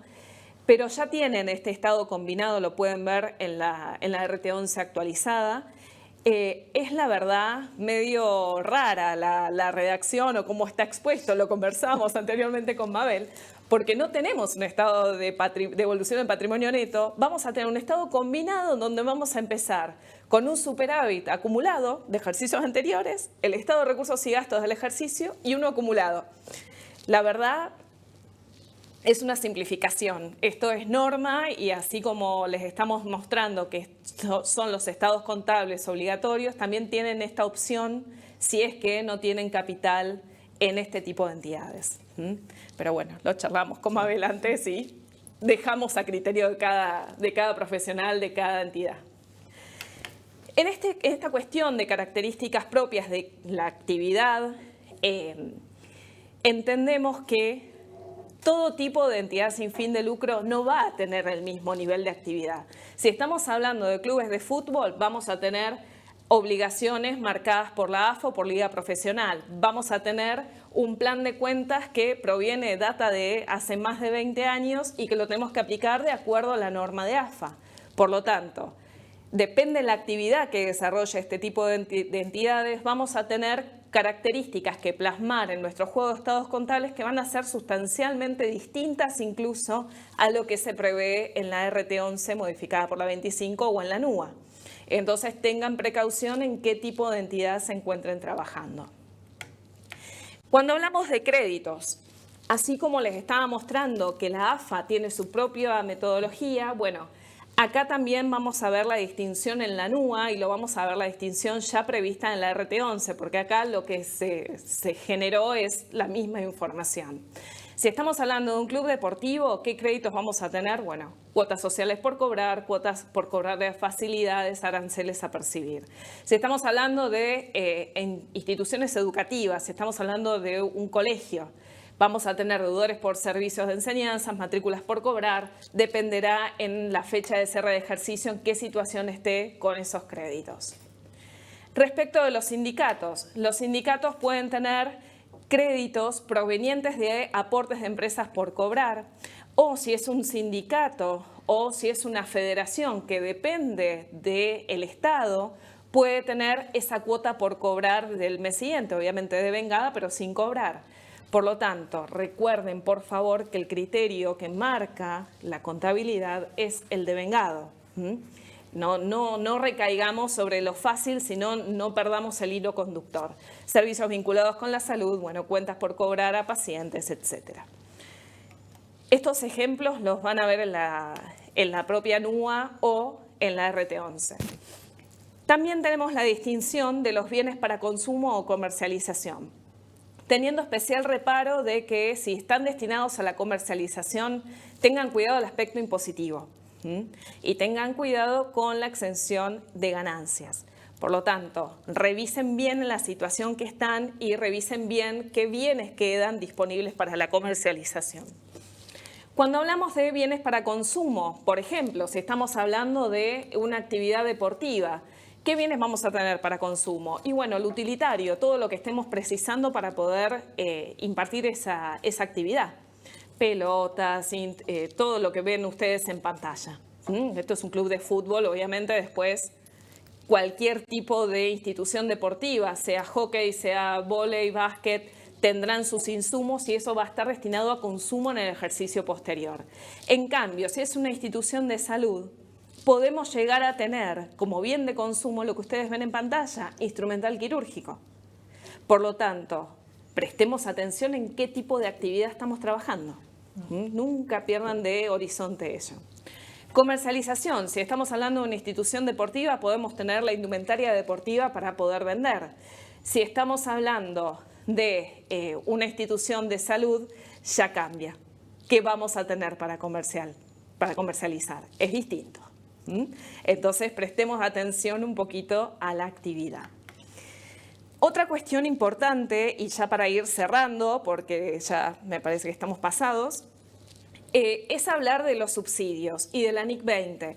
Esta cuestión no está establecida en las actuales resoluciones técnicas como las conocen. Esto sí está tratado en la RT 54 y hace referencia, fuera de los párrafos que hacen referencia a entidades sin fines de lucro, en el párrafo 560 les va a explicar cuáles son las distinciones de los subsidios y ayudas gubernamentales. Esto realmente es algo importante que ustedes lo tengan presente, de que la norma les va a dividir lo que es ayuda gubernamental de lo que es un préstamo con cláusula de condonación o un subsidio gubernamental. Simplemente les va a hacer la distinción de las tres tipos de subsidios o ayudas. Esto sobre todo era un tema no menor en el momento de pandemia, de cómo teníamos que reconocer esos subsidios, o cuando hablamos de una institución educativa, cómo tenemos que reconocer esos subsidios que nosotros tenemos desde el gobierno. Entonces, nosotros tomamos decisiones como matriculados, ¿sí?, en virtud de la información que tenemos disponibles en nuestras normas contables. Ahora, había una tendencia hacia la aplicación de la NIC 20. Lo que hace la RT 54 en la NUA es traer esa norma y poder plasmarla en nuestro juego de estados, en nuestro juego de resoluciones técnicas argentinas aplicables. Dos cuestiones simples y para ustedes van a ser muy gráficas. Si estos subsidios o ayudas gubernamentales no están sujetos a cumplimiento de condiciones futuras, voy a atribuir todo a resultado.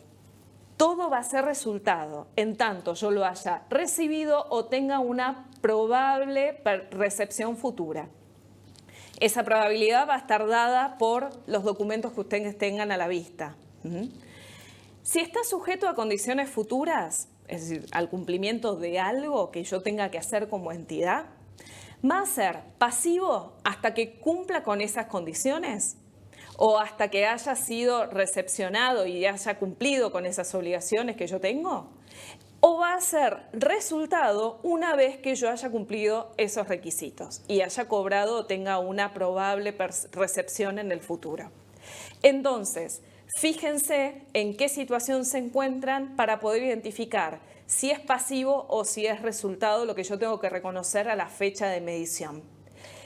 Respecto de otros beneficios que ustedes pueden llegar a tener, como por ejemplo un acceso a un préstamo con una tasa diferencial, con algún subsidio que tengan o algún beneficio que tengan, el reconocimiento va a ser ese valor que yo tengo que recibir neteado del valor actual de los flujos de fondos descontados. Así que fíjense también en qué situación se encuentran, si tienen algún préstamo pedido, porque esto también lo van a tener que empezar a medir a valor razonable en alguna medida. Información a revelar en notas, y esto es lo último. Así ya pueden empezar a ponerse con la RT 54, la RT 51 y la normativa que estuvieron comentando al comienzo del INAES. Tenemos la opción de incorporar presupuestos, pero si somos una entidad, si somos un club de fútbol que estamos bajo la órbita de AFA, tenemos la obligación de generar presupuestos. Entonces, NUA me va a dar la opción de incorporar los presupuestos económicos financieros debidamente aprobados en mi información a revelar en notas. Pero si yo estoy en AFA, yo tengo la obligación de generar presupuestos. Si yo soy una fundación, yo tengo la obligación de generar el informe trianual, ¿sí? Entonces, fíjense en qué tipo de entidad se encuentran, porque lo que parece una opción termina siendo una obligación. En cambio, siempre se va a informar en notas todo lo que refiere a recursos y gastos vinculados con cada sector o departamento y cuáles fueron las consideraciones técnicas que ha tenido la entidad para poder identificarlo. Conclusión, traten de ser lo más generosos posibles con esta información a revelar en notas y tratemos de cumplir con la norma contable, con la norma tanto de cooperativas como mutuales, asociaciones civiles y fundaciones. No es tan complejo, pero realmente es información muy sensible como para no mostrarla. Gracias. Gracias, muchas gracias, Meli. Y ya que estamos con tu charla, aprovecho para hacerte estas preguntas que fueron llegando. Vamos a hacer una pregunta a cada uno y las que vengan se contestarán en las trabajaremos en la comisión. Respecto de las notas que dijiste, ¿cómo se expone el déficit por ajuste por inflación? ¿Cómo se expone la situación de la exención de impuesto a las ganancias? Bien, porque fueron cosas que dije, sí. En el caso de ajuste por inflación. Bueno, son recomendaciones. Esto no lo van a ver en la norma, esto es el día a día, es la práctica profesional. La recomendación que tenemos dentro de la comisión y entre nosotros es: por favor, muestren en la información a revelar en notas el neto de los recursos ordinarios y los gastos ordinarios. ¿Cuál es ese superávit o déficit que realmente genera la entidad sin tener en cuenta el RECPAM? Establezcanlo en la nota de estado de recursos y gastos, muestren cuál es ese superávit real y luego digan, bueno, el déficit final, una vez considerado resultado financiero por tenencia, incluido el RECPAM, es tanto. Pero muestren cuál es ese nivel de superávit anterior. Y respecto del impuesto a las ganancias, sí, obviamente, hay que mostrar en información a revelar en notas en qué situación me encuentro frente al impuesto. Si tengo exención, si la exención fue pedida, en qué situación está, si tengo la admisión formal o si simplemente no tengo exención y tengo que estar reconociendo ese pasivo, esa provisión. Perfecto, muchas gracias. Gracias. Mabe, yo te quería consultar en estas preguntas. En el informe del auditor vimos los ítems que tenía que tener. ¿No hay que incluir el estado de deuda del fondo cooperativo? No, lo vimos en una filmina que por resolución 996 y 419 de INAES va por nota a los estados contables. Directamente nota a los estados contables el desarrollo de la cuenta. Perfecto. Entonces no va más la colocación de que la entidad está alcanzada por la contribución con el número de quit tal y tiene devengado no exigible o exigible tanto dinero. Eso no va más porque va todo el desarrollo a valor histórico en nota a los estados contables. Excelente, clarísimo. Y bueno, te queda la última pregunta, Joaquín. Sí. Y en realidad lo que queríamos ver si nos podías decir, de las resoluciones WIF de la 11 y la 99, diferencias sustanciales. Obviamente que hay que interiorizarse, hay que capacitarse, pero quizás algunas diferencias que vos digas, esto es muy sintéticamente, sí. Las diferencias principales, la definición y alcance de sujetos obligados, la obligación de hacer un informe técnico de autoevaluación de riesgos, un informe de tolerancia al riesgo, la revisión externa independiente, los regímenes informativos mensuales o anuales y el código de conducta en términos generales. Creo que esas son principalmente las diferencias y la migración de esta norma 11 del 12, que era de cumplimiento técnico, a la 99 del 2023, que ya es con un enfoque basado en riesgos. Perfecto, excelente. Muchísimas gracias, muchísimas gracias a todos. Este es nuestro último ciclo 2023. Vamos a continuar seguramente en el 2024, pero no quería dejar de agradecer a todas las personas que fueron parte de este ciclo, nuestras presidentas Mabel Cambeiro de Mutuales y Cooperativas, Melissa Zavala Cheradía de Asociaciones Civiles y Fundaciones, nuestras vicepresidentas de Asociaciones Civiles y Fundaciones, la doctora Silvia Sardá, y el doctor Nicolás Kresich para mutuales y cooperativas. Le quería dar un agradecimiento especial a María del Huerto, ex autoridad de esta comisión, que tiene el compromiso para llevarlo como si fuera autoridad vigente, y lo agradecemos un montón. A las entidades que nos regulan, a la Inspección General de Justicia y INAES, que muchas veces, como hoy, IGJ tanto y INAES han venido tanto a la comisión como han expuesto y nos han capacitado para que tengamos un diálogo constante y nos enriquezca cada vez más. A la presidenta de nuestro consejo, a la mesa directiva y a todos la matrícula que hace que estas necesidades que tienen nosotras podamos exponerlas y ayudarnos mutuamente. Los esperamos en la comisión los segundos martes de cada mes, la Comisión de Asociaciones Civiles y Fundaciones, los segundos jueves de cada mes, mutuales y cooperativas. Se anotan por la página de nuestro consejo y, estando en la época que estamos, les deseamos a todos un muy feliz año y que se brinde por todos los proyectos, que tengamos salud y que seamos felices. Bueno, muchas gracias. Gracias a todos. Gracias. Este aplauso es para ustedes.